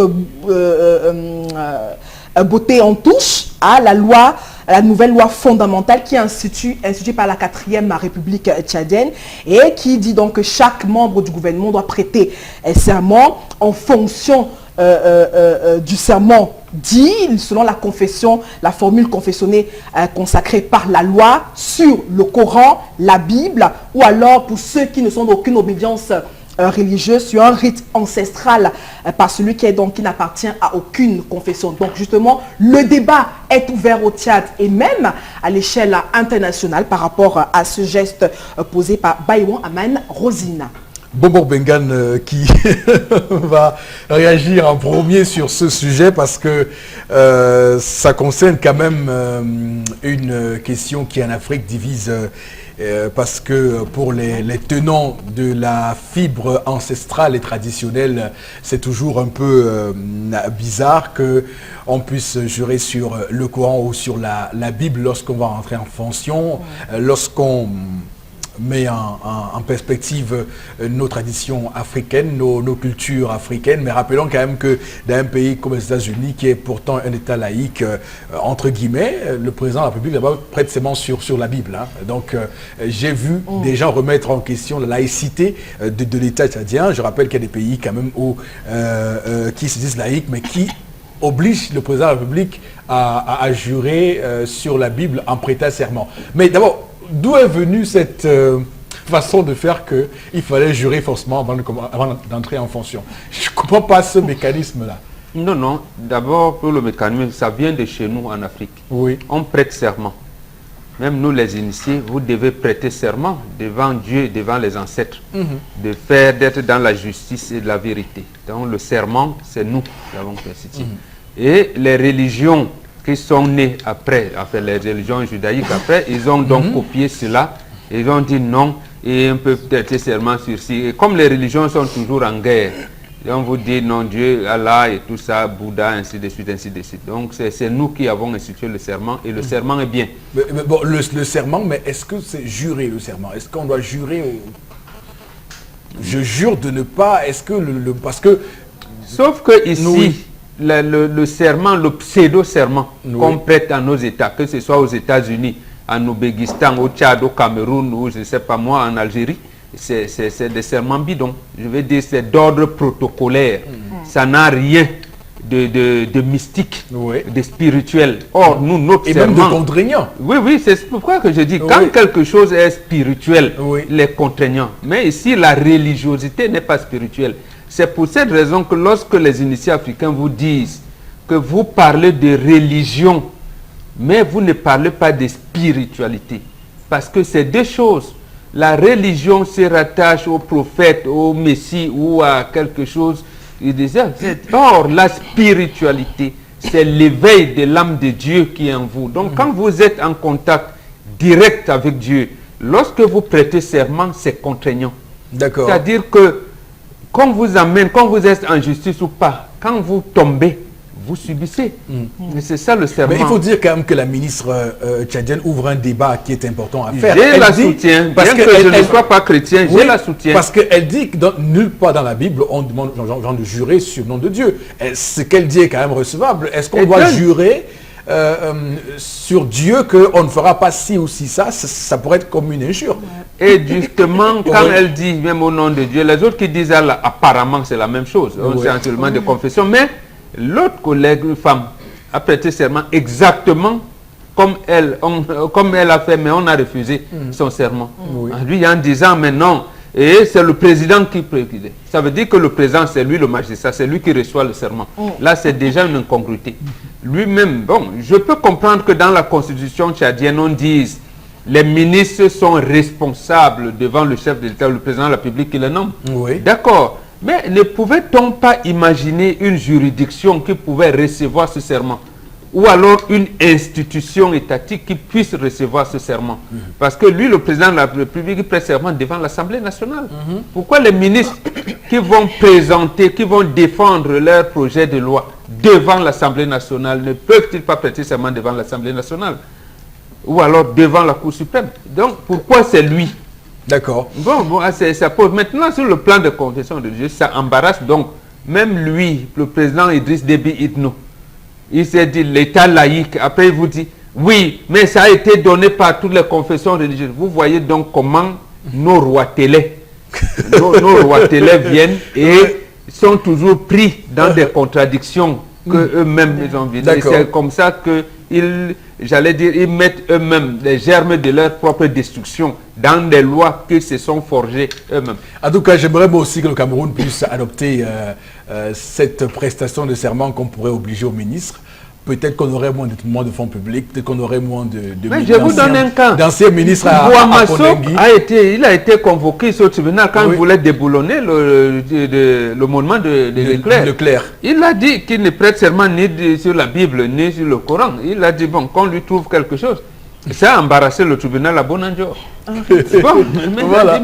Moi, ces choses aussi, je ne les connais pas. Bon, sur le cas précis des ministres quand même, hein, bon, j'aimerais aussi que les ministres puissent prêter serment au Cameroun parce que ce n'est pas le cas à l'heure actuelle. Ils viennent, ils font des... Nos chefs d'État africains prêtent serment.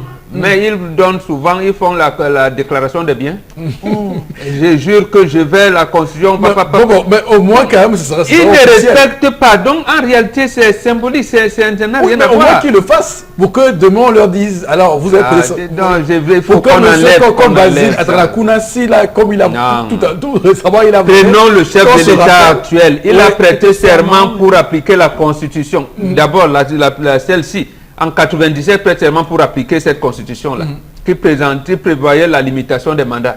Donc, en fait, quand il modifie même la constitution en 2008, ce n'est pas à lui que ça devait profiter. Mais il en a profité, donc le serment ne sert à rien. Sauf que lui, on l'a pas... Parce que on n'a encore rien fait. Le professeur Olinga a écrit d'ailleurs un livre dessus. On n'a pas voulu ouvrir le débat. C'est-à-dire qu'il a amené tout le monde de la même manière que Idriss Déby est en train de faire. C'est-à-dire qu'il a amené tout le monde à penser que, mais oui, quand il modifie la constitution, il peut se représenter. Et ça a pris boule de neige. Or, c'est faux. D'accord. Il a prêté serment pour 2 mandats. En 97 pour 2 mandats. Donc son mandat terminé en 2011 devait plus être candidat. Même s'il l'a modifié, ça devait profiter à moi ou à vous qui allez être toujours est-il que j'insiste sur le cas des ministres. Bon, on fait un débat. Non, en fait, ajoutons donc la théâtralisation. Oui, venons dans le théâtre. Oui, qu'on fasse au moins ça. Mais heureusement qu'au théâtre, ça nous ramène que nous aussi, nous les traditionnalistes, moi je vais prêter serment sur la Bible que ça commence comment? Oui. Ou bien sur le Coran. Non, ils ont dit qu'il y a un rite ancestral. Qui va donc venir mettre les rites ancestraux? Par exemple, ici il y a le Lakam, il y a le Mbor, il y a le Koum, il y a le Longon, il y a le Ils vont trouver un moyen. D'accord. Ils vont trouver un moyen, toujours est-il. Mais au Cameroun, parce que tout est bon quand on remet au Cameroun, il faut qu'on mette en place que nos ministres, que lorsqu'ils sont nommés, qu'ils prêtent serment. Le meilleur serment, c'est la présentation, la déclaration des biens. Qu'ils fassent ça après, mais au moins qu'ils prêtent serment devant Dieu ou devant le Coran ou devant autre chose, je ne sais pas de quoi. Là, quand demain les épingles, on se rappelle, nous remettons les images, la prestation de serment. Ce sera peut-être plus fort. Alors, Chalamel Bachou, traditionnaliste de votre État, que dites-vous de cette situation au Tchad? Ils perdent leur temps. Vous faites confiance au serment d'un Africain? Sur la Bible et sur le Coran. Sur la Bible et sur le Coran, vous faites confiance? Vraiment. Ton chien Camerounais, un Camerounais t'a pas encore menti que je jure, si je te trompe, que je vais te rembourser et traverse la route, la voiture me colle. On t'a pas menti. Ils font souvent, ils lèchent le bout, le bas de confiance que toi dois aller. Hein? Monsieur Eric Fopossi, oui, je pense que cette femme n'avait rien à faire. Parce qu'avant, elle connaît la procédure de prestation de serment. On vous prépare à ce qui va être fait.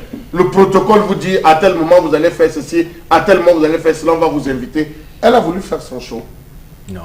Si elle a voulu faire son show, et c'est bon. Vous ne pouvez pas faire. Mais monsieur Eric Fopossi, l'administration est écrite. On vous dit qu'à tel moment on va vous inviter. Même le chef de l'État. Comme vous allez, la cérémonie se décline en tel nombre de parties. La première partie c'est ici, la deuxième partie c'est ça. Après on va vous inviter à faire une prestation de serment. vous allez prêter, vous avez tout le temps de poser les questions, monsieur. Mais pourquoi ne pensez-vous pas qu'elle soit en train de s'éviter des choses embarrassantes? Elle aurait dit, je ne viens pas. Peut-être qu'elle est plongée dans des bisbilles avec je ne sais pas quoi. Non, Charles Hamel, elle estime quand qu'en on veut modifier, là, vous venez, vous faites ce que vous voulez. S'il elle avait débiné, vous ne savez pas, elle n'aurait pas, peut-être, vous connaissez nos rois télé. Qu'est-ce qu'on aurait pensé? On ne l'aurait pas emmené en prison, on n'aurait pas... Elle vient et dit, moi c'est Dieu t'attend. Voilà, vous avez le vôtre, j'ai le mien. Dans tous les cas, il faut dire que le président de la République était lui le seul magistrat par excellence devant lequel elle devait accomplir cette gestuelle. Elle l'a fait et attendons voir la suite. Ça ne fait que c'est un chapitre qui ne fait que de s'ouvrir et qui ne fait que s'ouvrir. Il y a les ONG qui sont déjà entrés, il y a l'Église elle-même qui est déjà en train de se mêler en disant qu'on a essayé de bafouer ses convictions religieuses, bafouer la croyance de ses fidèles. On a d'autres personnes qui disent que, ah bon, ce n'est que les musulmans qui veulent désormais. Les interprétations vont aller dans tous les sens. C'est bon. Non, mais bon. C'est bien, ce sont ces contradictions sociales que nos chefs d'État doivent apprendre à gérer. Justement, s'il n'y avait pas, parce qu'il n'y a pas de débat chez nous, le chef de l'État camerounais... Rappelez-vous du cas de la Centrafrique aujourd'hui. Celui qui veut soulever la Centrafrique va poser une action sur les catholiques, sur les chrétiens.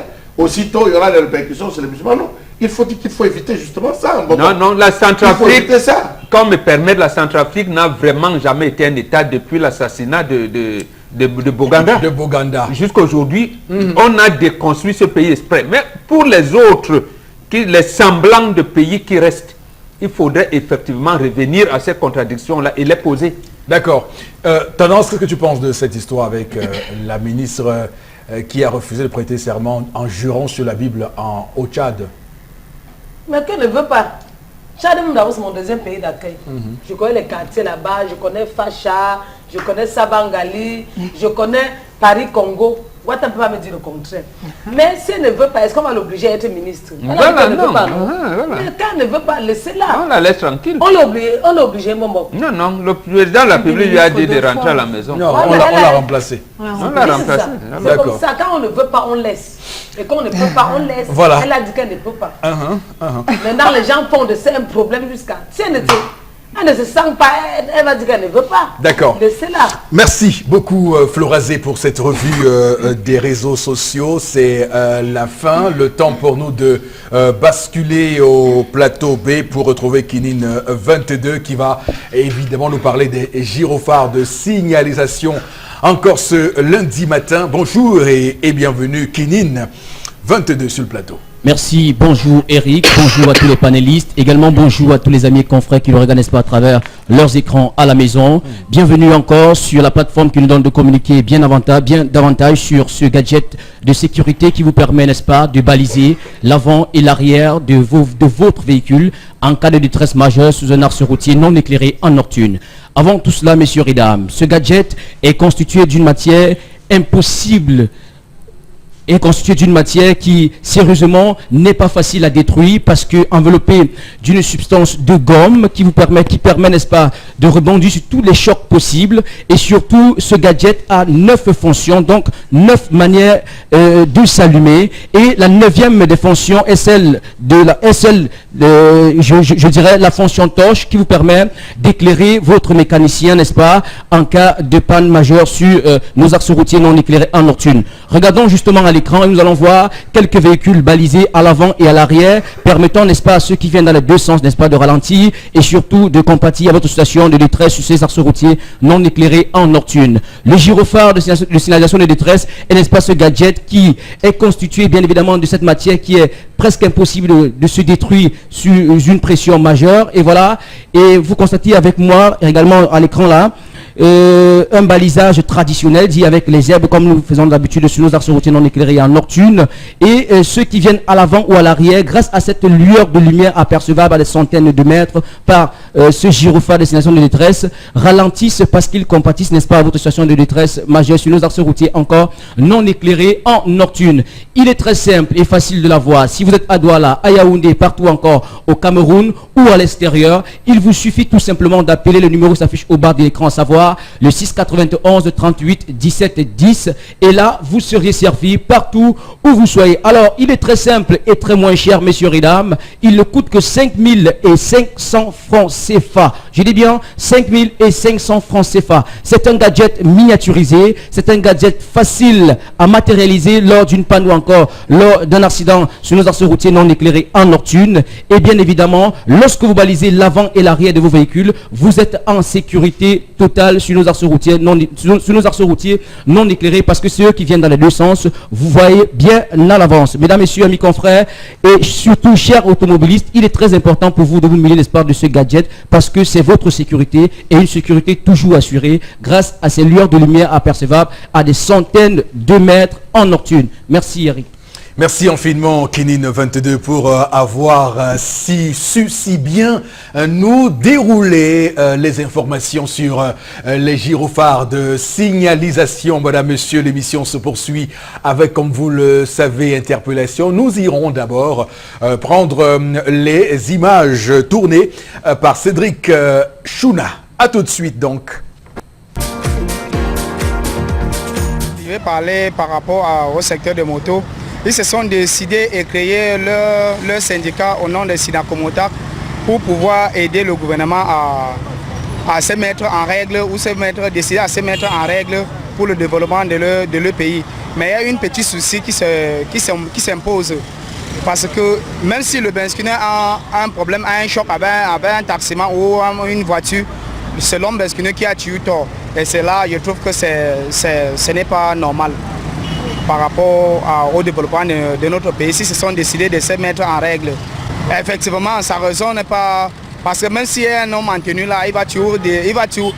Pour lui d'abord, il prend d'abord la moto, il ne cherche pas à savoir s'il a les papiers ou non. Il prend seulement la moto et il s'en va. On ne cherche plus encore à savoir s'il avait vraiment raison ou il n'avait pas raison. Je propose que l'État, il faut que l'État voie au moins ça ou bien donner les ultimatums aux hommes en tenue pour qu'ils puissent faire bien leur travail.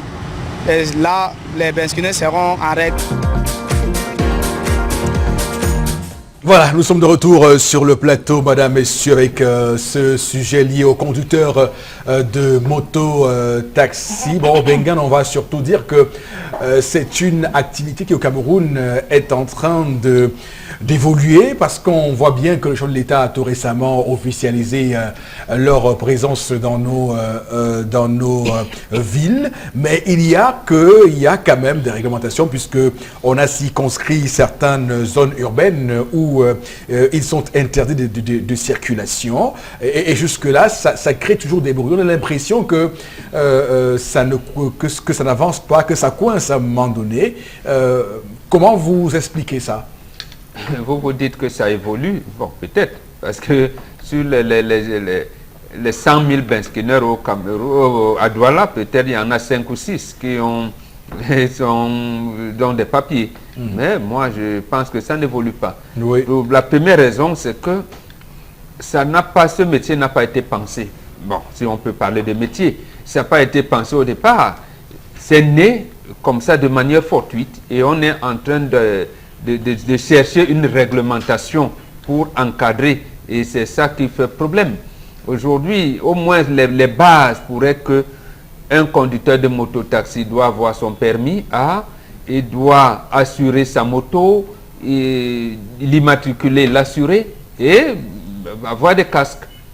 Bon, est-ce qu'on applique ça? J'ai dit non, on ne l'applique pas. Donc c'est pour ça que au moins ce basique-là fait en sorte que chaque fois qu'il y a un accident avec un mototaxi, c'est un problème, il a tort.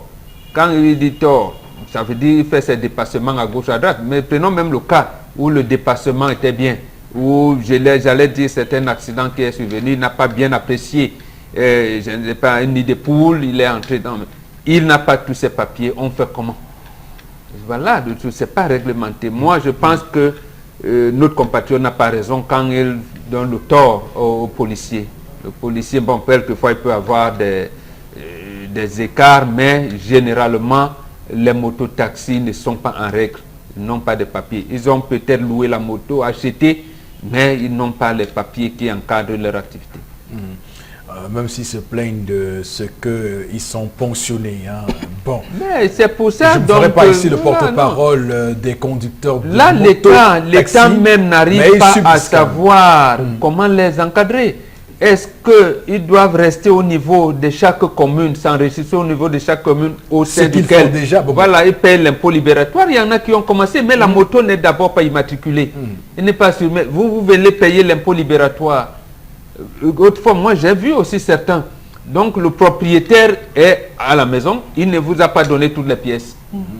Il vous donne des photocopies des aides. Et vous n'allez, vous ne pouvez, lui n'a pas fait des pièces officielles. Comme on fait par exemple avec le taxi. Le taxi a ses pièces officielles. On sait quand ceci, la capacité. Voilà, la capacité, on sait la catégorie ici, l'assurance va être arrivée à expiration tel jour, on le sait, même si le propriétaire du taxi, lui est à la maison, il a autre chose. Le taximan qui conduit, lui, il a aussi un salaire, vous vous arrangez. Mais tel n'est pas le cas avec les motos. Bon, on peut imaginer aussi qu'une tolérance administrative peut être faite pour ces Camerounais qui sont désœuvrés et qui n'ont plus que cette moto-là pour s'en sortir et nourrir leur famille.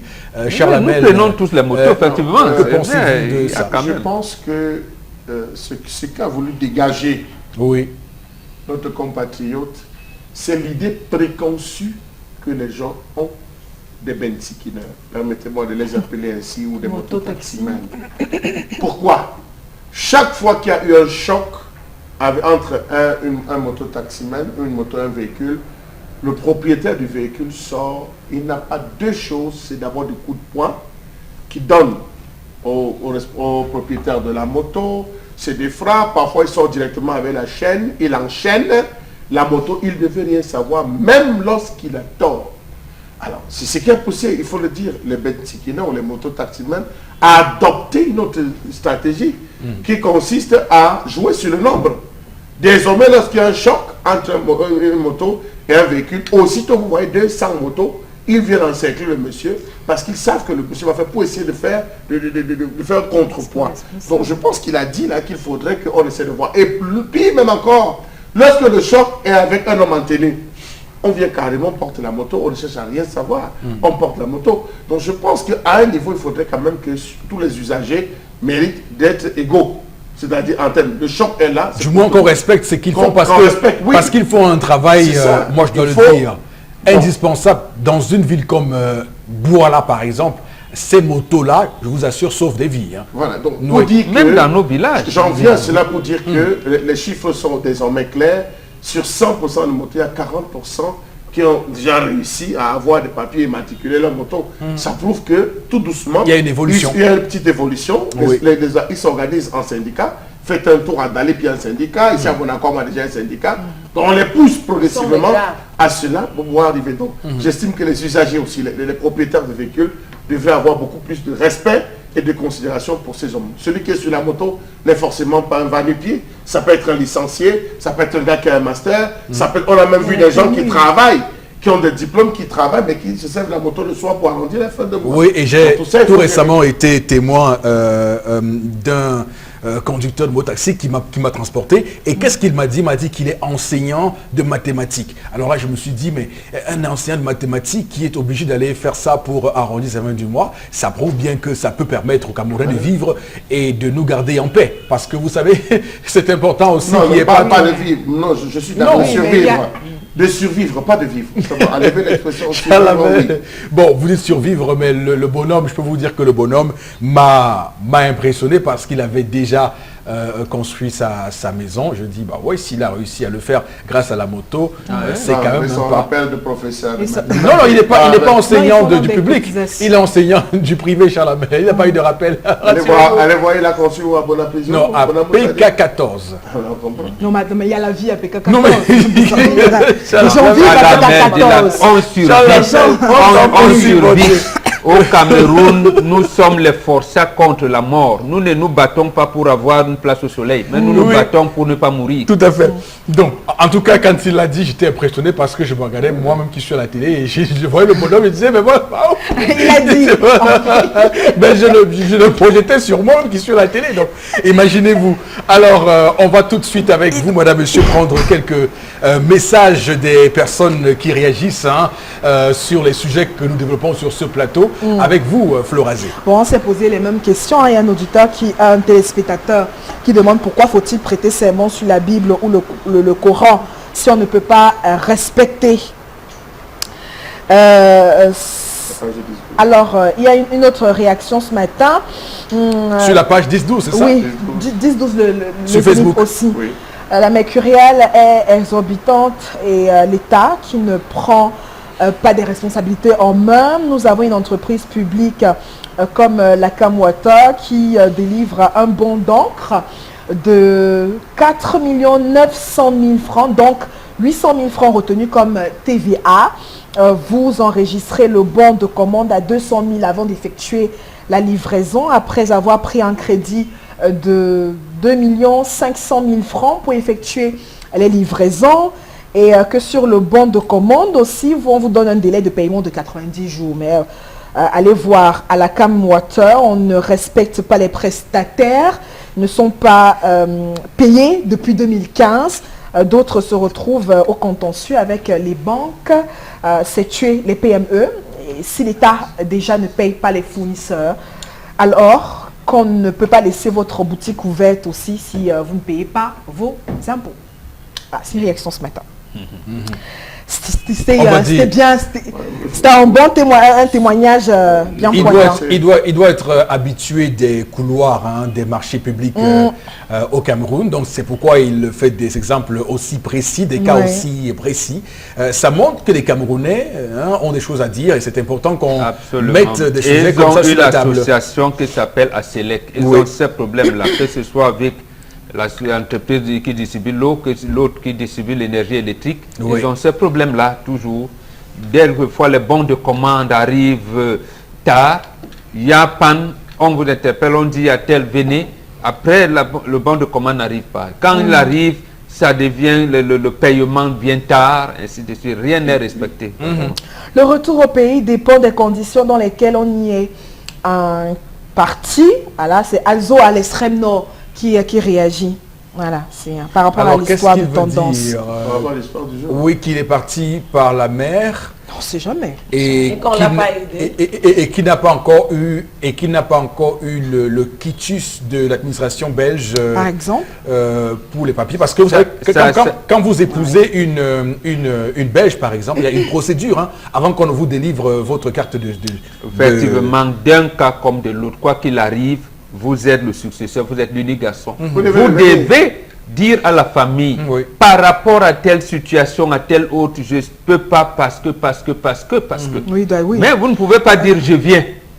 On vous attend, vous d'élaborer le programme des obsèques. Après vous dites non, j'envoie l'argent, intérêt, je viendrai plus tard. Moi je trouve nous ne sommes pas ici en train de voir, de spéculer sur vit-il bien, ne vit-il pas bien. Il a dit je viens, et après il dit je ne viens plus. Mais au-delà par rapport à l'histoire du jour, j'ai toujours trouvé que c'était une incongruité. Quand on le dit avec autant de force. C'est lui qui dit. Non, mais sauf que mettons quand même aussi en perspective que ce qu'il a manqué de faire ici, c'est de la pédagogie, d'expliquer pourquoi il a mis son à la dernière minute. Et même ça aussi, on s'est retrouvé dans certaines familles où on laisse le corps à la morgue 5 mois, 4 mois, 5 mois, parce qu'on attend un tiers qui est de l'autre côté. Moi, je trouve que c'est ça aussi. C'est-à-dire que les uns soient clairs. S'il avait été clair, par exemple, on aurait pu, il a envoyé 1 million de francs CFA. Certains disent que le billet coûte 1 million. Bon, ok, d'accord. Il prend son billet d'avion, il vient au Cameroun, sans rien dans la poche. Il vient dans le Cameroun. On a compris, c'est il n'a donc rien. Ce n'est pas de ça. C'est pas de ça qu'il s'agit. Mais on essaye de regarder tout. Moi, je répète les contours de l'histoire. Oui, on n'est pas en train de faire un débat philosophique. Papa est mort, il à la mort. On fait le programme de deuil par rapport à ce que vous avez dit. Je viens tel jour. On l'enterre, on veut l'enterrer. Vous dites, j'envoie l'argent, je ne viens plus. Je viendrai dans 2 ans. Dans une mort. Il y a parce le rituel de la mort. Lorsque quelqu'un vient décéder, on annonce le décès. On annonce et on prépare la venue. La transition, permettez-moi, on prépare la transition du monde des vivants pour le monde des morts. Il y a tel de vos fils qui est entré en route, qui est en train d'arriver, il démarre son voyage tel jour. Il y a un rituel. Lorsqu'on le transporte pour aller au village, il y a une personne qui est sur la terre de ses ancêtres. C'est pour attendre, c'est pourquoi le mais c'est ce que tu fais quand même ton ami meurt. C'est ça le rituel. Quand on dit on ne va pas à la messe. Sauf qu'on veut la personne, on veut le fils en personne. Oui, mais pour quelque chose de précis. Il y a quelqu'un qui prend la parole. Il y a quelqu'un qui prend la parole sur la terre de ses ancêtres avec autorité. Qu'il dit, il y a une personne qui donne le premier coup de pioche. Aucune personne ne peut donner le premier coup de pioche pour enterrer. On va dire c'est ici qu'on l'enterre, il donne le premier coup de pioche.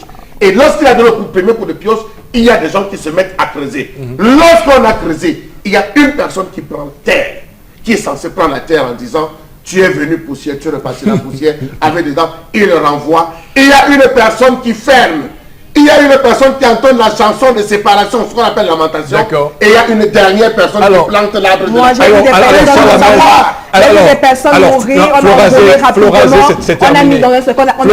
l'émission est terminée. Aux États-Unis, en France, vous faites quoi? L'émission est terminée. On entend le même jour, vous faites quoi? Alors, Chalamel, laissez-moi parler trivialement. Hein. Vous connaissez Massa. Voilà, c'est ce fou rire de Florazé qu'on va bien sûr refermer justement cette autre édition de votre émission 10-12 le Zénith. Passez une très très bonne journée hein, sur notre antenne. Rendez-vous demain 10h. Que Dieu bénisse le Cameroun. Ce que tu ne sais pas, c'est quand